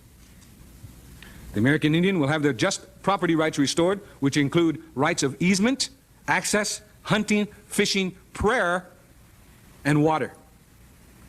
The BIA will be abolished, with the American Indian tribal members deciding the extent and nature of their governments, if any. Negotiations will be undertaken to exchange otherwise unclaimed and unowned federal property for any and all government obligations to the American Indian nations, and to hold fully liable those responsible for any and all damages which have resulted from the resource development on or near reservation lands, including damages done by careless and inexcusable disposal of uranium mill tailings and other mineral and toxic wastes. I want to thank you, gentlemen, for inviting me here. It's been a high honor, and especially since I'm the only one invited here today to testify that doesn't receive money from the federal government. Also, I want to I was introduced as a former founder and leader of the American Indian Movement to the tribal chairwomen that you have here, our former associates of the American Indian Movement back in the days when we were gross militants. And so I just wanted to let you in on that. You know what I like about the fact that he did that, bro? Is because, like, at that time, women were not respected. They didn't give a fuck about what they said. And he made sure to, like, remind them, like, a lot of this started because of them. Because of our mothers or sisters, the ones that fucking stood up. Because before, sometimes it happened because of them. But, you know, a lot of you guys always forget about that stuff, man. Look. Remember I showed you guys this video about this guy? Not giving my opinion or advice. Right? Remember I showed you guys? So it's like just the same way that I show you guys videos about stuff like that, right? Group in this entire Shut your ass in this up. entire country. I'm going to share videos about other opinions. You know? And he's like, bro, come on, bro. Like, you know? What you mean? Where's your video at? The hell? Did we lose it? Let me see. Where is it at? Hold on a second, fam. Don't tell me they got it. Hold on a second. What? I know I had this shit, bro. Sometimes I forget it. My dear Jesus. Okay, well, whatever. All right, fine. I don't fucking have it. All right, forgive me, my family, but I do want to share this with y'all. I'm going to end it with this, because you know me. I always try to find some stuff that matters and at least that somebody can't bullshit about. And then all of a sudden say that they never said it before. No, they said it. Please appreciate this. Do not let these wobbles get in the way. You know wobbles, you know what they are, right? Those guys are these guys right here. Those. Fuck that puto. Fuck that puto. Let them check it out. Y'all have a good night after this video. Is made up of 606 feet, 606 feet, 606 feet, 606 feet. 606. It's made up of stades, exactly the same. Now, if that's not interesting enough, look at the angle of the Great Pyramid of Giza. If you take the angle of the Great Pyramid of Giza, the slope is 51.8 degrees. Let's go back to the earthworks. If you measure the line that goes straight through the center of the structure, right here, and then you'll go true north, it's 51.8 degrees. That angle is exactly the same angle as the pyramids of Giza. It is the same math, the same calculations as ancient Egyptians. Let me show you one more connection. In 1860, David Wyrick, he's a guy who surveyed the Newark earthworks. He was digging into a mound near those earthworks, and he found a wooden coffin made of oak. They opened up the coffin and found a skeleton of a man holding a little box that was about 8.10 inches in size. The box had been cemented shut here. This, by the way, is sitting in Ohio. Well, he opened up the box and he found a little man inside, a little black stone. They took it to scholars and they looked at it. The man seems to be carrying something, and there's writing here. At first, they couldn't recognize. The writing is, they thought in 1860, some sort of Hebrew. Well, finally, about 20 years later, they found some rabbis living in the area, and the rabbis looked at that, and they could read it. They said it was an old kind of block Hebrew, and it was a rendition of the Ten Commandments. Now, this is another piece. Block Hebrew. They said they'd never seen anything like it. Mainstream archaeologists at the time called this a hoax. But then in 1900, or just about after 1900, in Israel, they found the same block-style Hebrew writing. Mainstream archaeologists still dismissed the findings. They found it in Israel, and they found it in Ohio. But there was another stone that they found that they couldn't argue.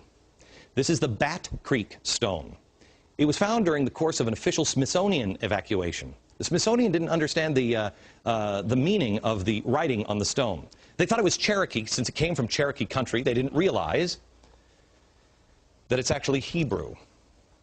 They had published this originally upside down. They threw it in a box at the bottom of the Smithsonian, put it in the basement.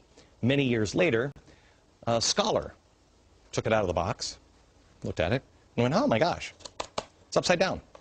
It's Phoenician, ancient Hebrew. So what's going on here? What is that about? Where is that history?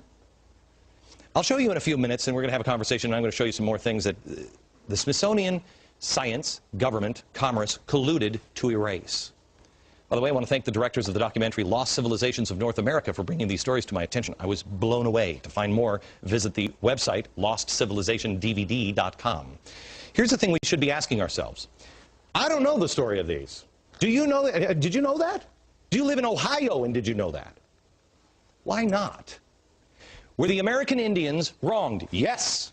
Yes. And that's what we focus on in America, is we were bad to the American Indians. Forget about it. It's in the past. The question should be the ones that the founders asked. Who are they? What knowledge do they have? Can you imagine the difference we would have now if we would put our differences aside and put our past in the past and concentrate on today and say, let's learn from each other. What do you have? What is that? What is that? When we come back. So if that was the case, what would that be? You few that are listening. But if they would have approached us like that, what do you think it would have been like?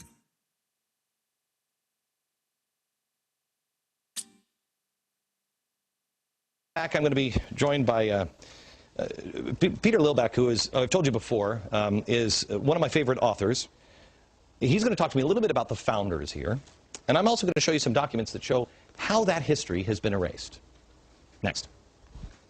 This is the Smithsonian Annual Report, 1882, 1883. This is John Wesley Howell. This is an original copy.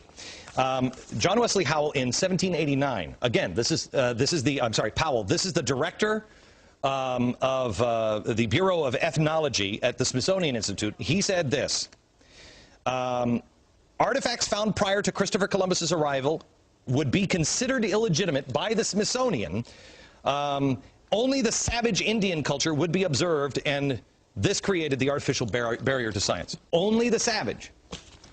Science was colluding with government because of commerce, and religion was involved. Now, why do I tell you all this stuff?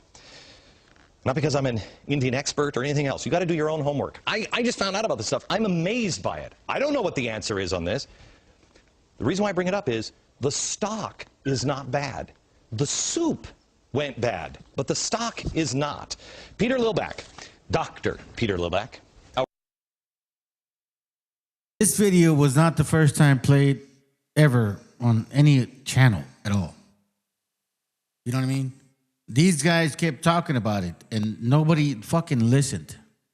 Just like you guys are doing today. I'm going to let it play, and then after this, I'm just going to move on, bro. Because you don't want to know something? I don't need their approval. I'm just trying to show you. How are you, sir? This is a book that needs to be owned by every American. Every single American should have this book in their home. It's called Sacred Fire. These are the words of George Washington, and it takes history absolutely apart. Not on somebody's opinion, but on their own words, on his words. Peter, I want to go to you and talk to you a little bit about, again, the stock. George Washington had a good relationship. Our founders had a good relationship with the Native Americans, right? There's no question about that. See how he first shows, listen to me. You want to learn about what the fuck I just said? Get that book. But most people, when they look at that book, Should have this book in their home. It's called Sacred Fire. These are the words of Fire. Look at that thick ass book. George Washington. You think these fucking Cracker Barrels gonna read about the destruction of the natives?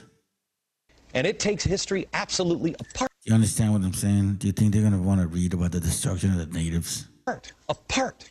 Not on somebody's opinion. The fucking book, maybe if they do. They read the one first page, 4th, 5th, 10th, 25th.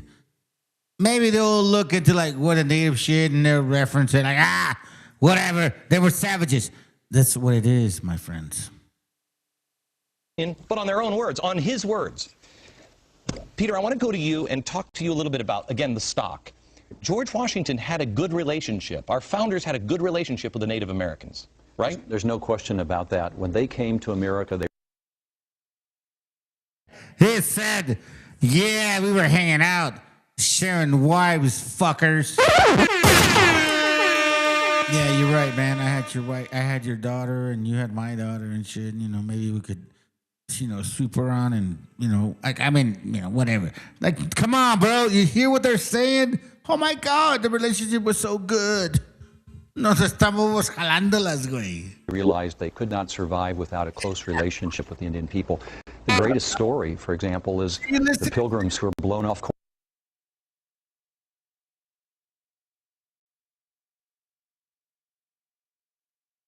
What I'm saying, this is the dumb shit that they sell to these dumbass Cracker Barrels, bro.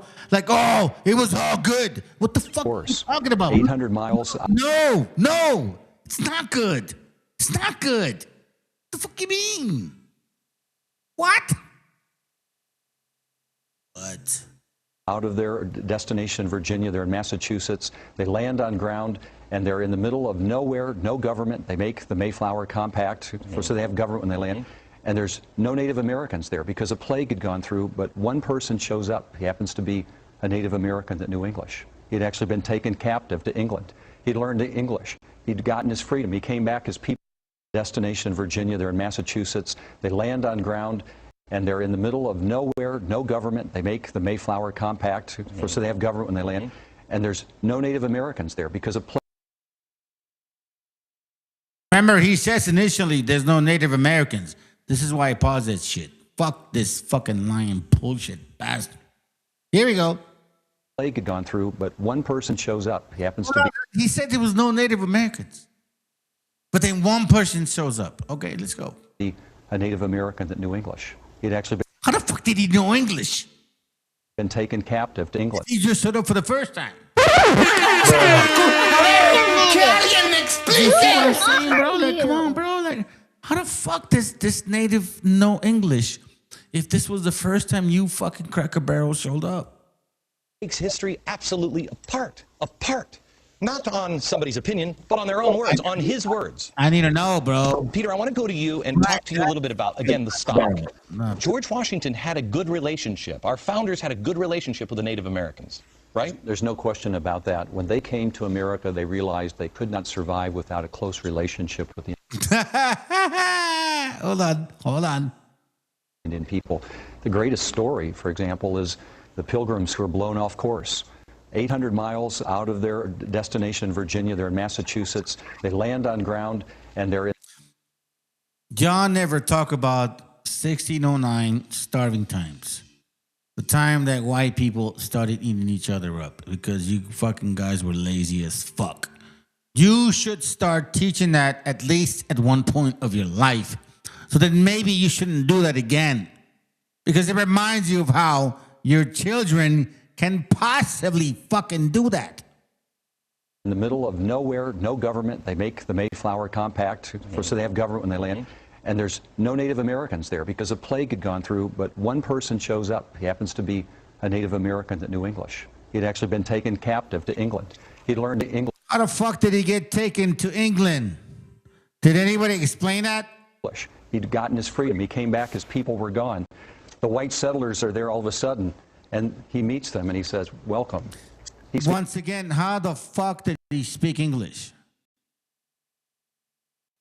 That means that there were other Europeans over there fucking around, and you guys made it seem like, oh, here, you Spaniards, you French, you Germans, you were never there.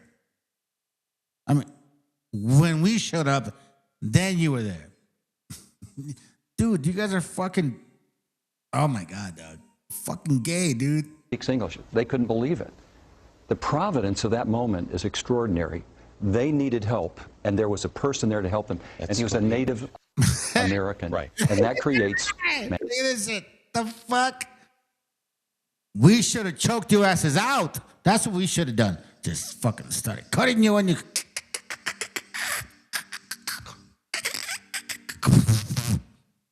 Bro, you need to get out of here.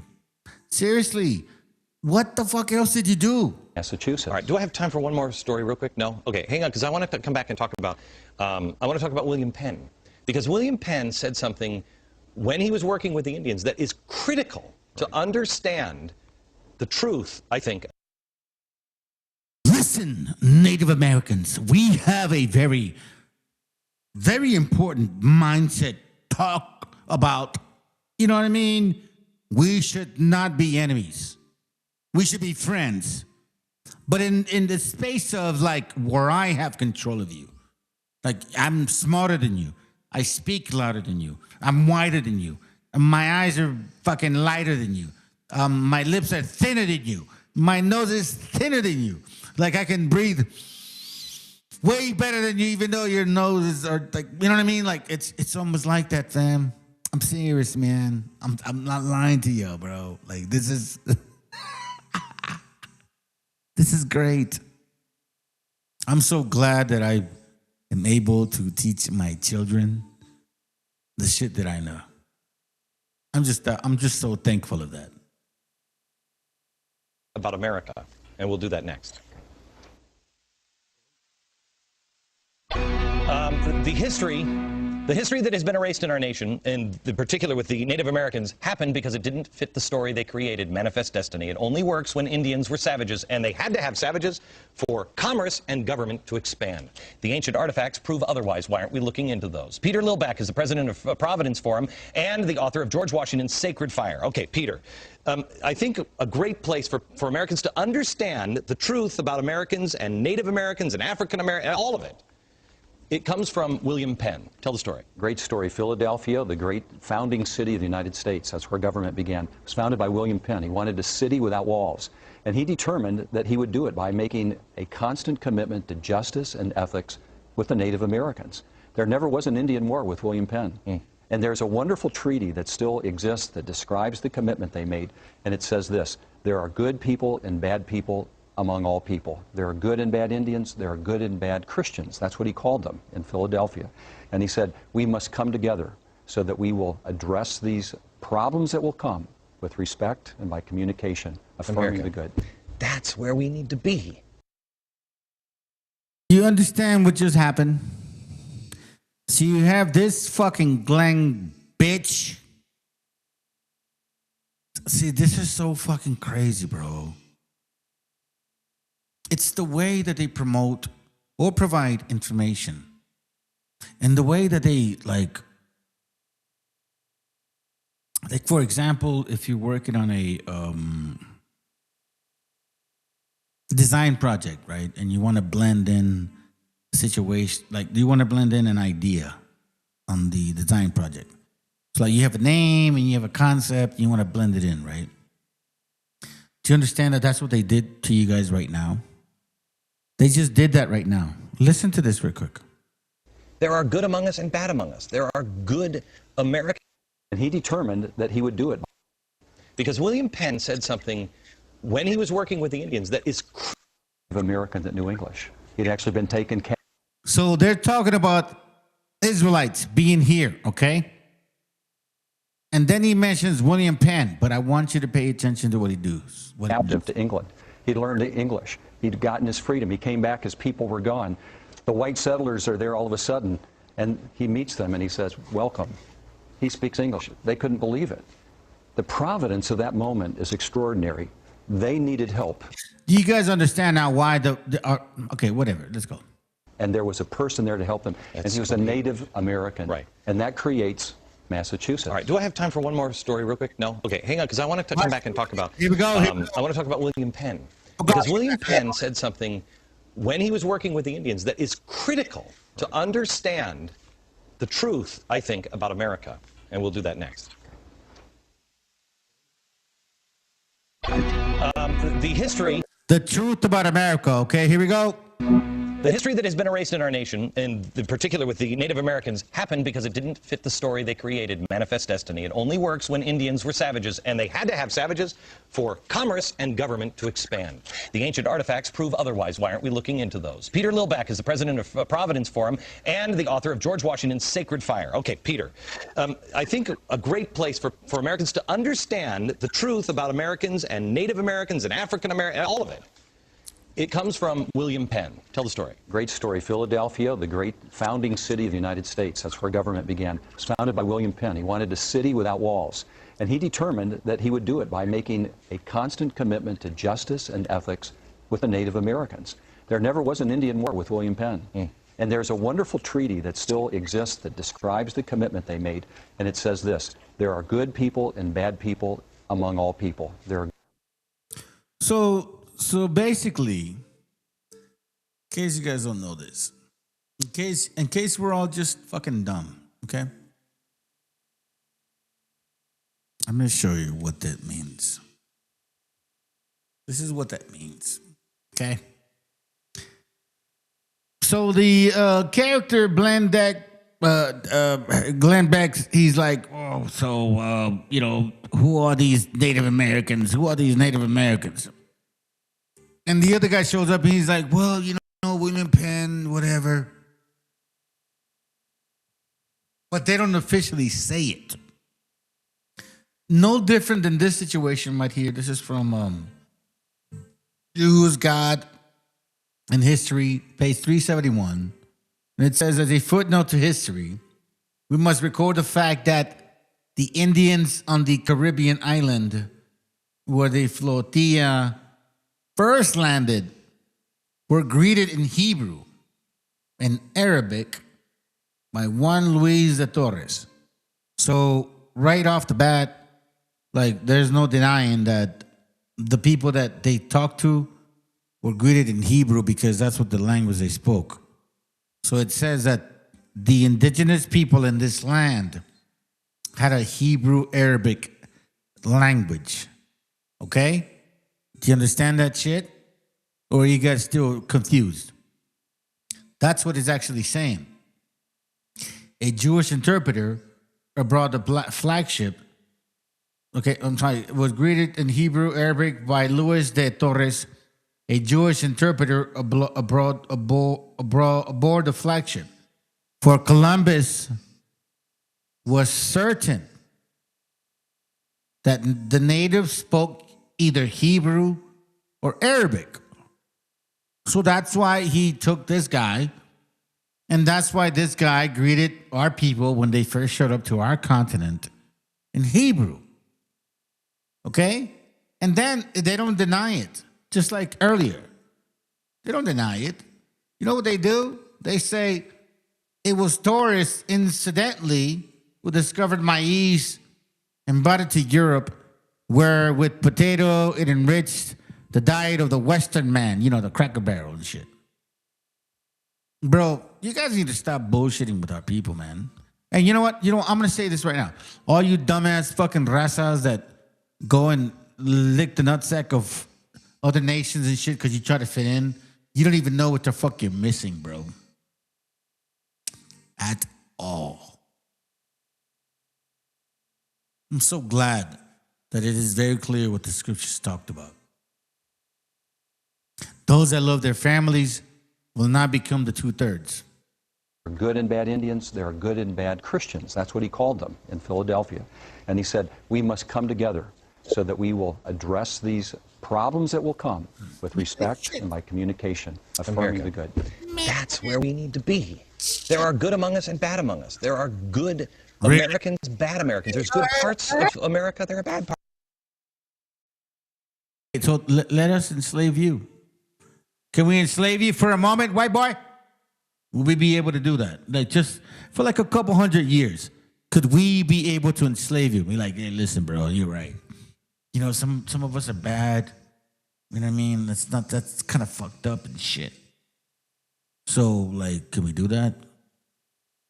Nah, bro, we know who the fuck you guys are, bro.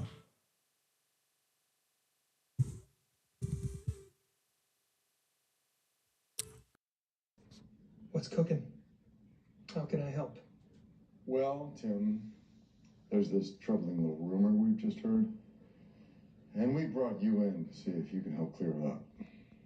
I'm going to hand you over the bill. I'll give you the details. Over to you, Bill. All right. Tim, I'm going to get right to it. There's an unconfirmed report that Colonel Stephen J. Lockjaw is the father of a mixed-race child. Which mix? There's no real easy way to say this, but yeah, it's black.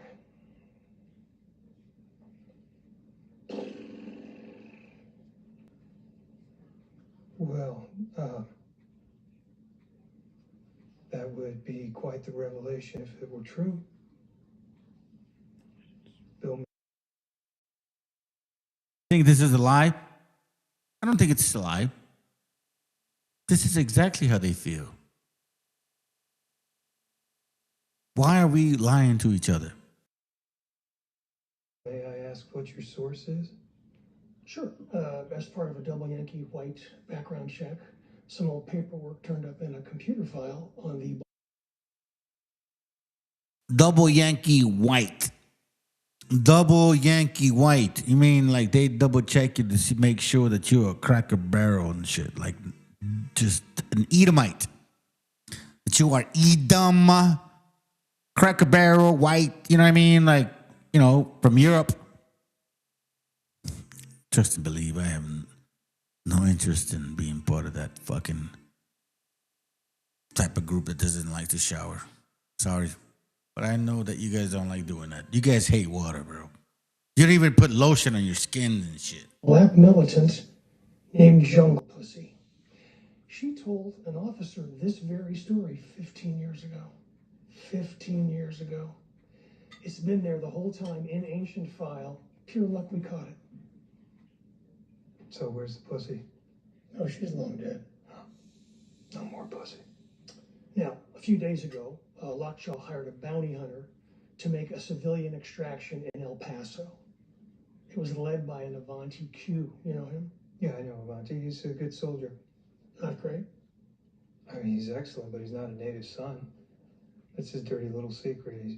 He passes for half Mexican, but he's actually part Comanche or, I don't know, Eskimo. He's a fantastic tracker. He'll tell you how much money someone had in their pocket based on a footprint, but he is not homegrown, so I would not trust it. Yeah, well, he's apparently good enough to find what Lockjaw... When he says that he's not homegrown, meaning he ain't a Cracker Barrel like these cracker redneck motherfucking barrels. The ones that, you know, these white people that have that type of skin that chickens have. Yeah, you guys have that type of chicken skin. What you want me to tell you, dog? White people have chicken skin.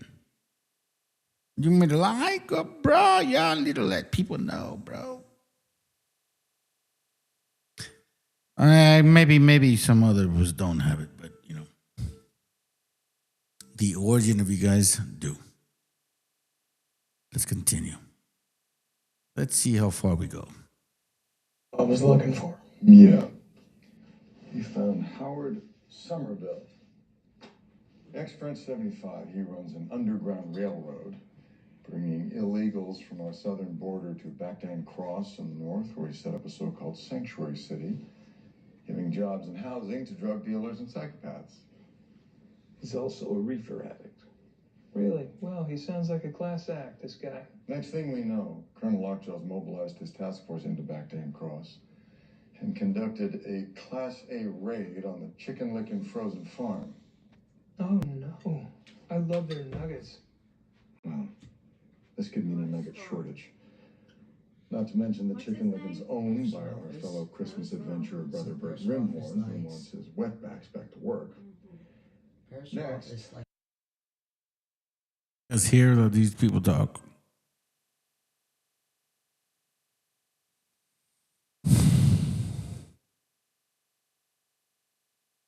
This is not a joke. This is how they talk. This is how they talk. This is how they feel about you.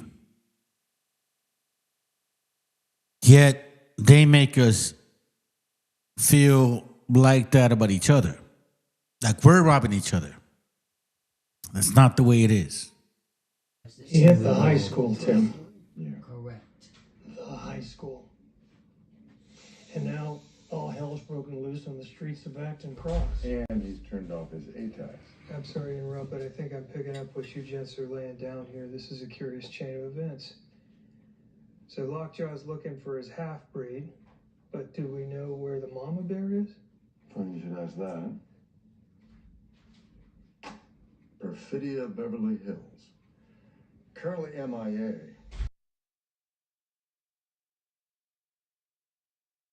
We get to see a very racist point of view of how, Edomites function. I'm not here to sugarcoat some shit. Maybe every now and then I'll try to have a very good video of y'all to see how things are working, but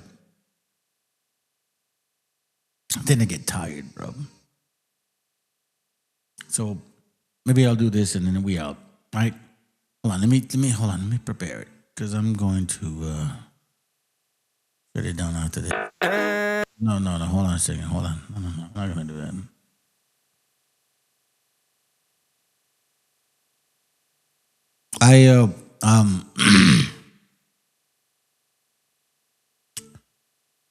Hope you guys can appreciate this video and shit.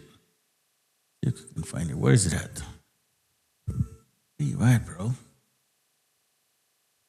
What's this? Hold on. And then, I don't know, I guess you just develop a feeling, it's so tragic, that whole period of... Good night.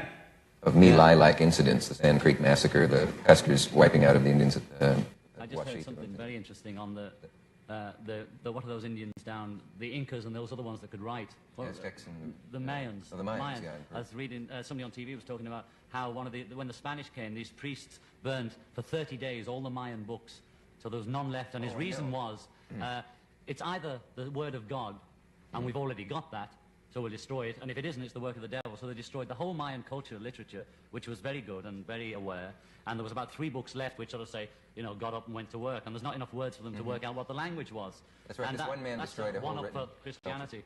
Yeah. Also, the man who led the Indians who led the cavalry against the Indians at the Sand Creek Massacre was a man of the cloth.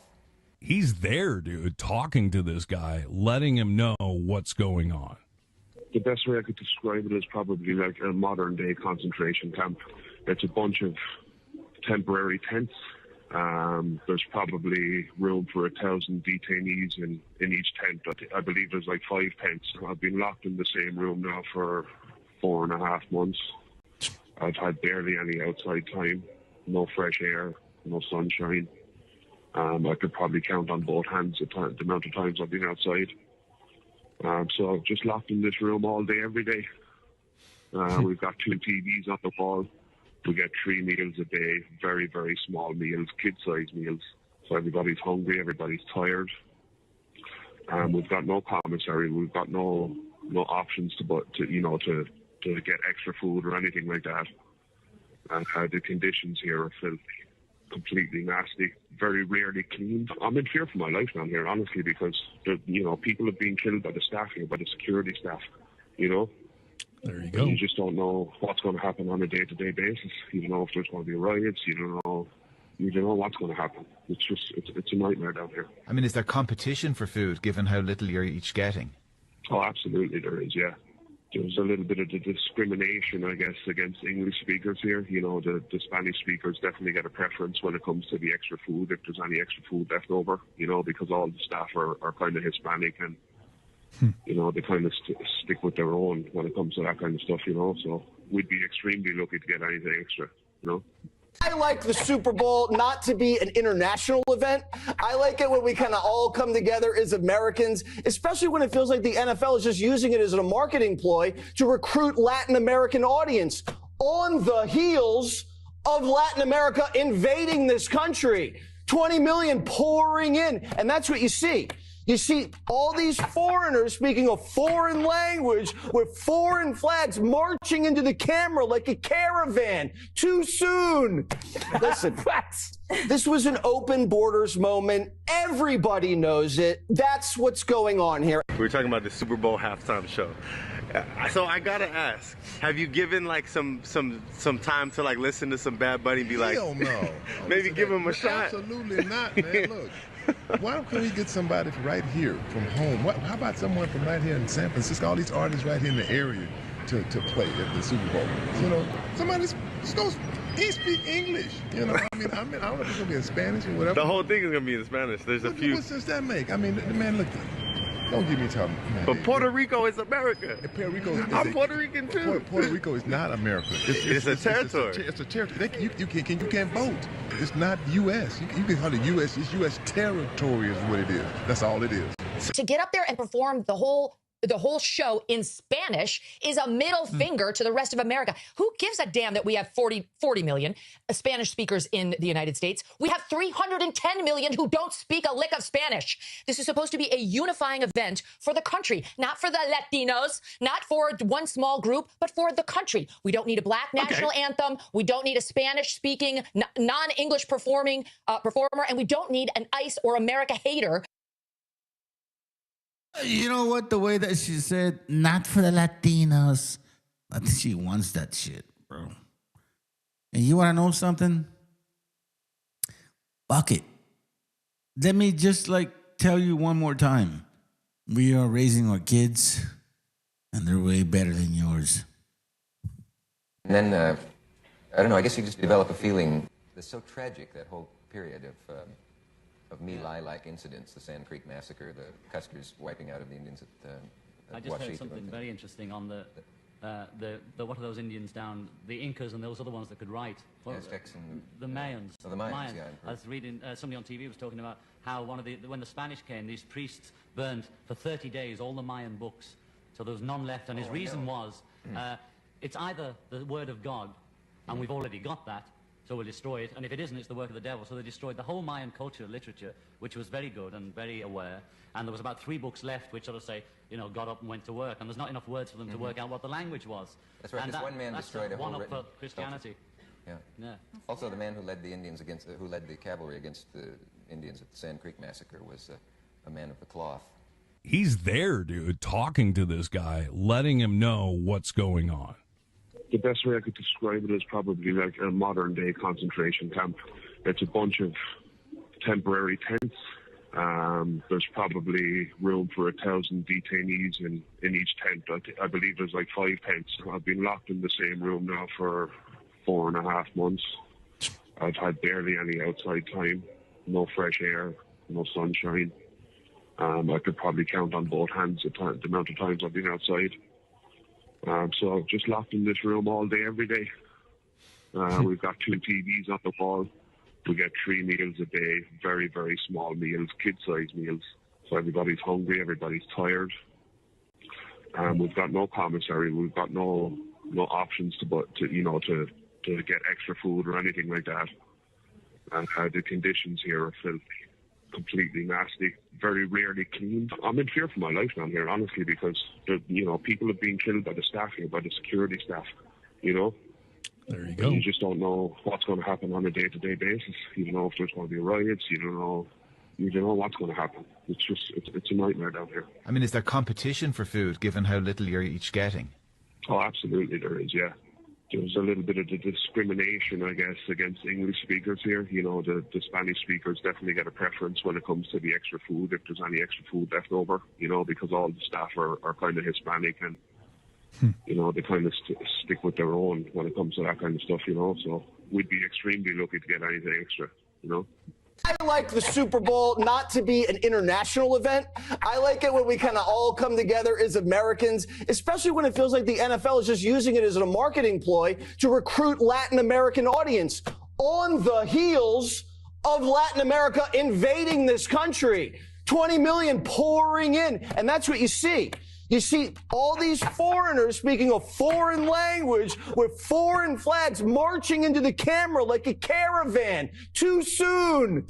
Listen, this was an open borders moment. Everybody knows it. That's what's going on here. We were talking about the Super Bowl halftime show. So I gotta ask, have you given like some time to like listen to some Bad Bunny and be like, hell no. maybe give him a shot? Absolutely not, man. Look. Why can't we get somebody right here from home? How about someone from right here in San Francisco? All these artists right here in the area to play at the Super Bowl. Somebody's he speak English. I don't know if it's gonna be in Spanish or whatever. The whole thing is gonna be in Spanish. There's a few. What sense that make? I mean, man, look. Don't give me talking. Man, but Puerto Rico is America. I'm Puerto Rican too. Puerto Rico is not America. It's a territory. It's a territory. That's talking fucking soft because he can't tell the black man that, yo, that's fucking racist, you piece of shit. What do you fucking mean, bro? Like, you don't even have to be a dick like that. You could be like, hey, man, look, I just don't agree with that. No, like, you're not paying attention to it? Oh, it's an island. Well, hold on a second. So are you saying that I'm submissive to you? Is that the concept? Like, is that what my vote stands before yours? Like, if we want to talk about conversations and shit. You can't vote. It's not U.S. You can't call it U.S. It's U.S. territory is what it is. It says you can't vote. But if they go and fly into the land, they can vote. You see what I'm saying? Okay, whatever. All right, let's do it. That's all it is. To get up there and perform the whole show in Spanish is a middle finger to the rest of America. Who gives a damn that we have 40 million Spanish speakers in the United States? We have 310 million who don't speak a lick of Spanish. This is supposed to be... You know what? I'm not even bothered by this woman because I believe that she really fucking likes the fire and shit of the raza. And I think that's what she is so triggered. Enjoy it. A unifying event for the country, not for the Latinos, not for one small group, but for the country. We don't need a black national anthem. We don't need a Spanish-speaking, non-English performer, and we don't need an ICE or America hater featured as our primetime entertainment. Okay, what is the national language, officially, the national language of the United States of America? There's none. I mean, English. And there's been a push for many years to make it an official documented event. It wouldn't let me finish my comments. I would have pointed out that people have been pushing to make it official. Okay, so you're trying to make it official. This attitude that you have here is why you in Great Britain have lost. There's no official language. There's none. It started in Spanish, then French, I think German, Spanish for sure, English. Yeah, I just wanted to ignore you fuckers. Let's continue. Your culture. You ceded your culture to a bunch of radical Muslims who came in and took over, and now it's gone. We're not allowing that here. Whether it's Hispanic, whether it's Muslim, it's not happening in the United States of America. That's why President Trump was elected. See, this is what this Cracker Barrel thinks. Like, she's like, oh my God, we're not going to let no other Hispanic come in here. I mean, if you look at this historically, you would know that I've been here longer than you. Way longer than you. My family's been here way longer than you. And I don't need blonde hair to any like level to fucking prove that shit. It's funny to me that you guys have the nerve to say that, but here's where it gets really funny, fam. Check this out, all right? Let's go. And whether it's Bad Bunny, who is American but refuses to speak English in his performances, or anybody else, we have to keep the Super Bowl, which is a quintessential American event. Football, that kind of football, is ours. They call it American football. And the halftime show and everything around it needs to stay quintessentially American. Not Spanish, not Muslim, not anything other than good old-fashioned American apple pie. There should be a meatloaf, maybe some fried chicken, and an English-speaking performer. That's what the Super Bowl should be.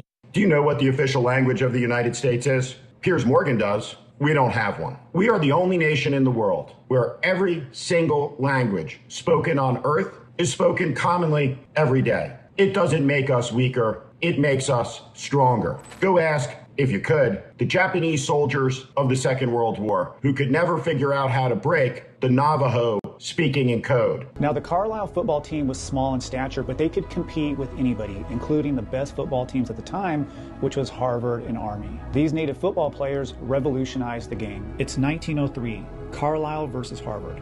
Harvard is the heavyweight champ. Carlisle pulls a kickoff return play that is legendary.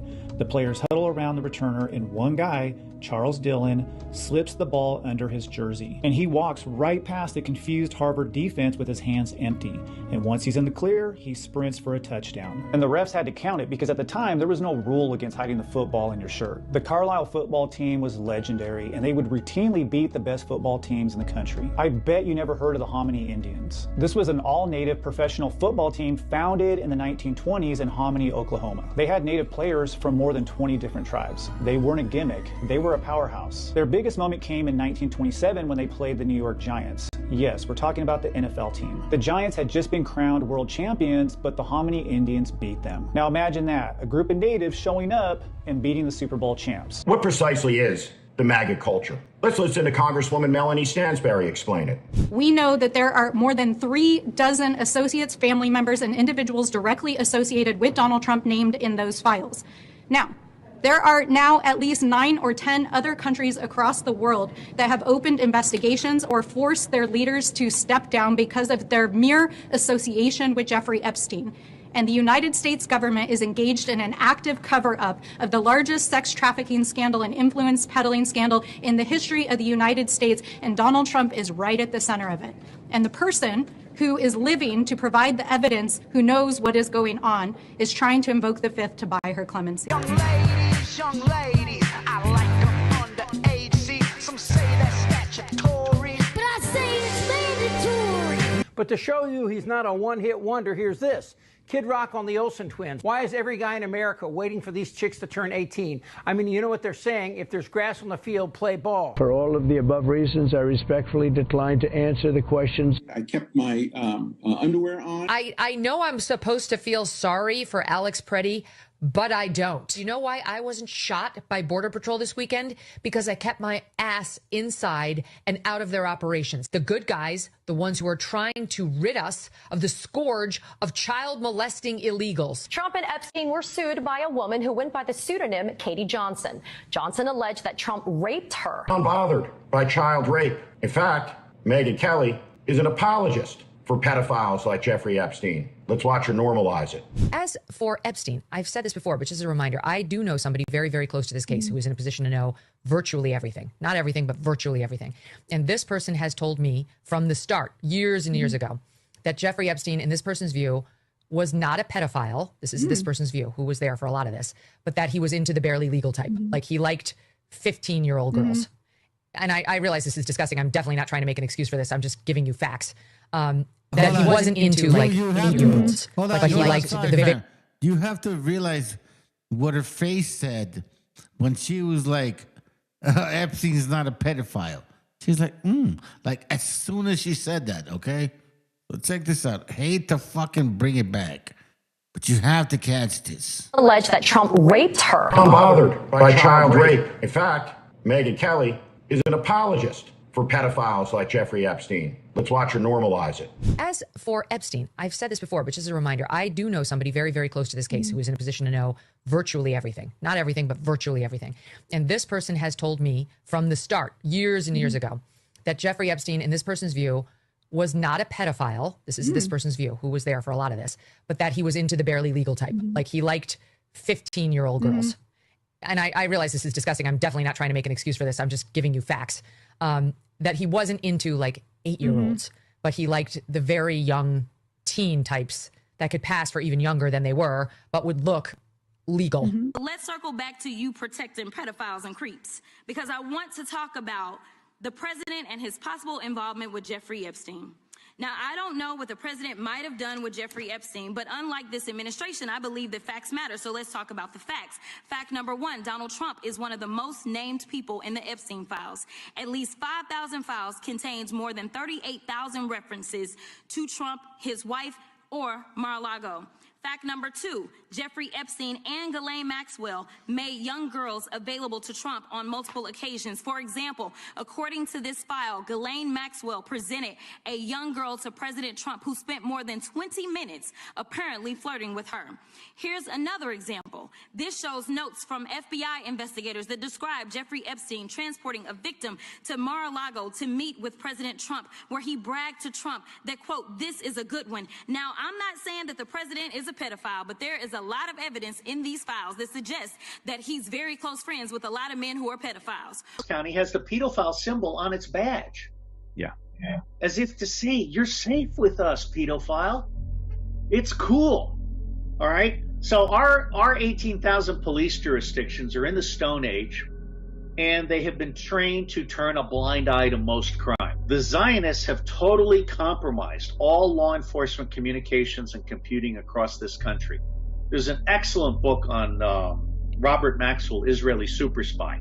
He was the first guy to push out a program called Promise, which was the Israelis' first serious attempt to penetrate all government communications and computing. And when Michael Chertoff, who is a Zionist dual citizen, was put in charge of the Department of Homeland Security, among his missions was to make sure that there were Israeli firms in the basement of all Department of Homeland Security communications and computing software and hardware. Was the CIA created? It was the Jewish mafia, the Italian mob, and MI6, the previous British intelligence, and the Nazis that wanted to share their secrets. And they created a secret network that later became known as the CIA. And this is where all the dark stuff happens. Now, people they think the CIA is for national security. No, it was to enforce corporate interest. That's what all the movies say. It's to enforce corporate interest, because what does this military industrial complex need? It needs all your resources, Africa. It needs all your resources, Central and South America. It needs all of your labor and resources, Asia. It needs all of your oil, Middle East. And that's ours. And if you don't comply, we'll sanction you and make it where you can't trade with anyone else. We'll fund a militia group, and we'll call them terrorists, and they'll just take over your resources, and we'll pretend we're fighting them so that we can bomb them and then take over your resources. Yeah. We'll then use that economic chaos to create riots. And when there's a riot, we'll install our agents to start shooting people. And then it becomes violent. And then we can come in and we can bomb. And then what happens is we'll replace you as a leader with our leader. So are you going to comply or not? Are you going to take our money? And when you take our money, you must privatize your resources, and we will own them eventually through stock market manipulation. And you must install one of our banks that becomes a member for the Bank for International Settlement. And you must borrow some dollars from the IMF or the World Bank. And if you do that, you're going to be really wealthy, but your resources are ours. And that was the model. And the CIA became the division for enforcing covert operations. Then they used the media in order to control the narrative to make people think that they were doing it for religious reason. They were a superior race. They were civilized. They were doing it for God because they're God-chosen people, whether they use Christian, weaponize religion, weaponize ideology, weaponize whatever. So, this would weaponize media, technology, military, judiciary, Senate, Congress. democracy, make people think they're voting, make people think their vote matters, when we control them, we pay the politicians, we've rigged every single election around the world. And we're led to believe that America's not rigging their own election. This power structure rigs every election because the goal is that you have to be our bitch to this network. And so you use blackmail, you need to fund it through illegal activities, and the world suddenly makes sense, right? Girls hate ICE because they think it's about border policy. It's not why I hate ICE. I hate ICE because while we were all arguing about politics, they were importing the software from Gaza's genocide. I'm talking about a company called Paragon Solutions. They make a spyware called Graphite that was used to track and target Palestinians in real time. They took that exact same technology, rebranded it as Immigration OS, and then sold it to ICE to use on us. This is no longer about stopping illegal immigrants. This is about creating a digital prison for every American citizen. They're using the same digital twin technology that mapped every single person, car, and building in Gaza to create a live, real-time map of your neighborhood, your phone, your car, you. The goal has never been about security. The goal is total control. And this is the foundational system for the New World Order. It's the beast system everyone talks about, but it's not a prophecy, it's a product. It's already here. They tested it on Gaza. They saw how perfectly the AI could automate targeting, how it could remove human conscience from the equation, and just follow the code. They saw that it worked. Now, they're rolling it out on us. So don't talk to me about left or right. It's bullshit. This is about a system of technological control that's so vast, so complete that it makes all of our political opinions completely irrelevant. So while we're fighting over bullshit in politics, they've brought the AI that they built for war back to us. Because I only watched Fox News. Then they came for the right to free speech. And I didn't care because I said what they said. Then they came for my right to freedom of religion. Now, I didn't care because they said that they followed my religion. Then they came for my right to due process. I didn't care because I wasn't an immigrant. Then they came for my right to habeas corpus. I didn't care because I wasn't in jail. And then they came for my Second Amendment rights. And the media didn't warn me, and I couldn't complain about it. And they said God wanted the government to take my weapons. Then I refused to give them up. Then they took them anyway. Then they put me in prison without a trial, without a judge. So I went to a camp in another country that I couldn't leave. And there, I met the people I used to mock. And it wasn't an accident. It was a plan.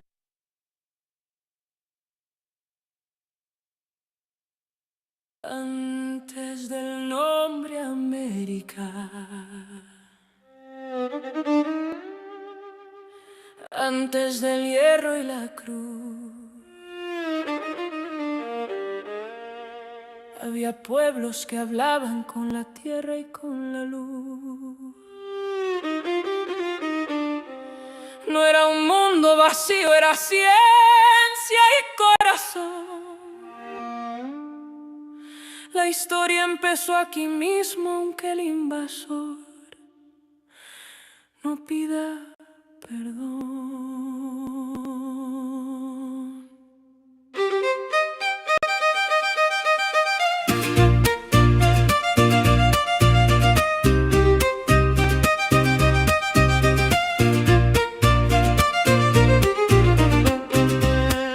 Sembramos tiempo en el cielo cuando el mundo no sabía contar. El cero nació en la selva, el maíz nos enseñó a pensar.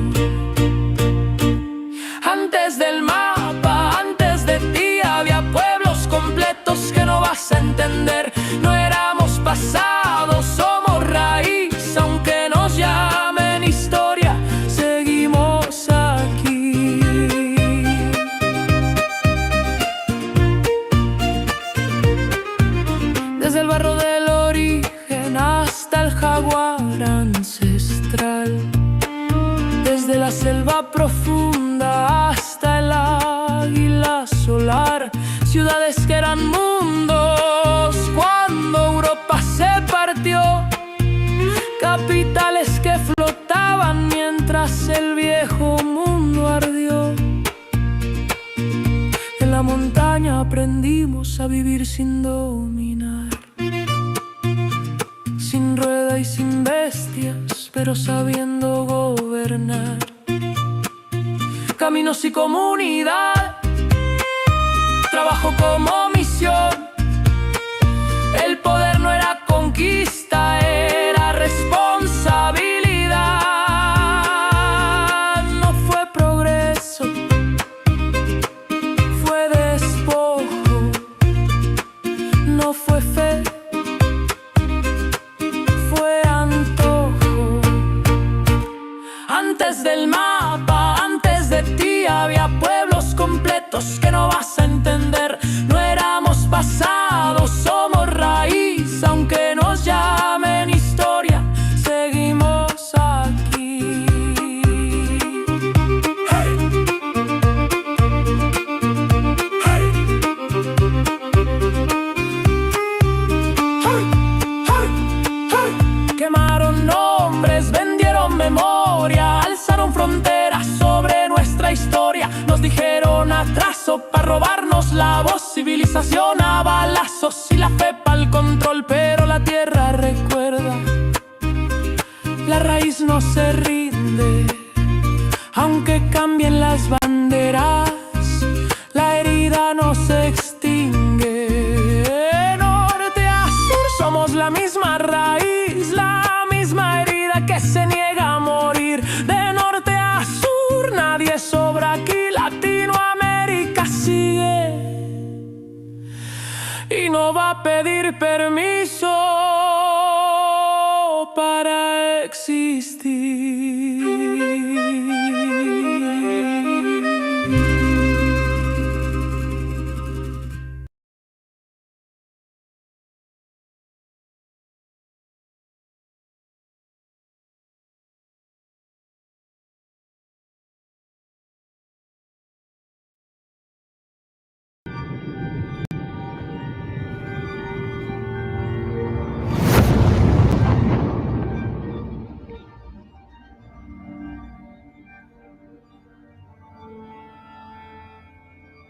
Ical, hijo, abre los ojos.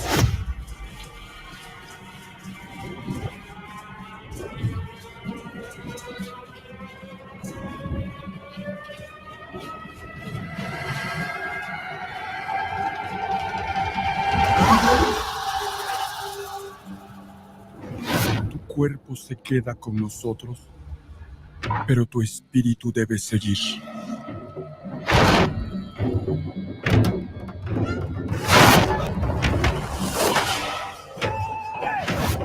Busca la luz. Aléjate de las sombras. Deja que nuestro dolor sea tu fuerza. Desde aquí iluminamos tu camino.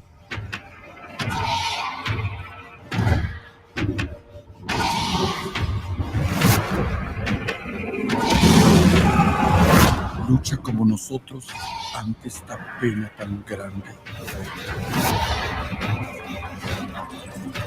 Yo soy tú. Tú eres yo.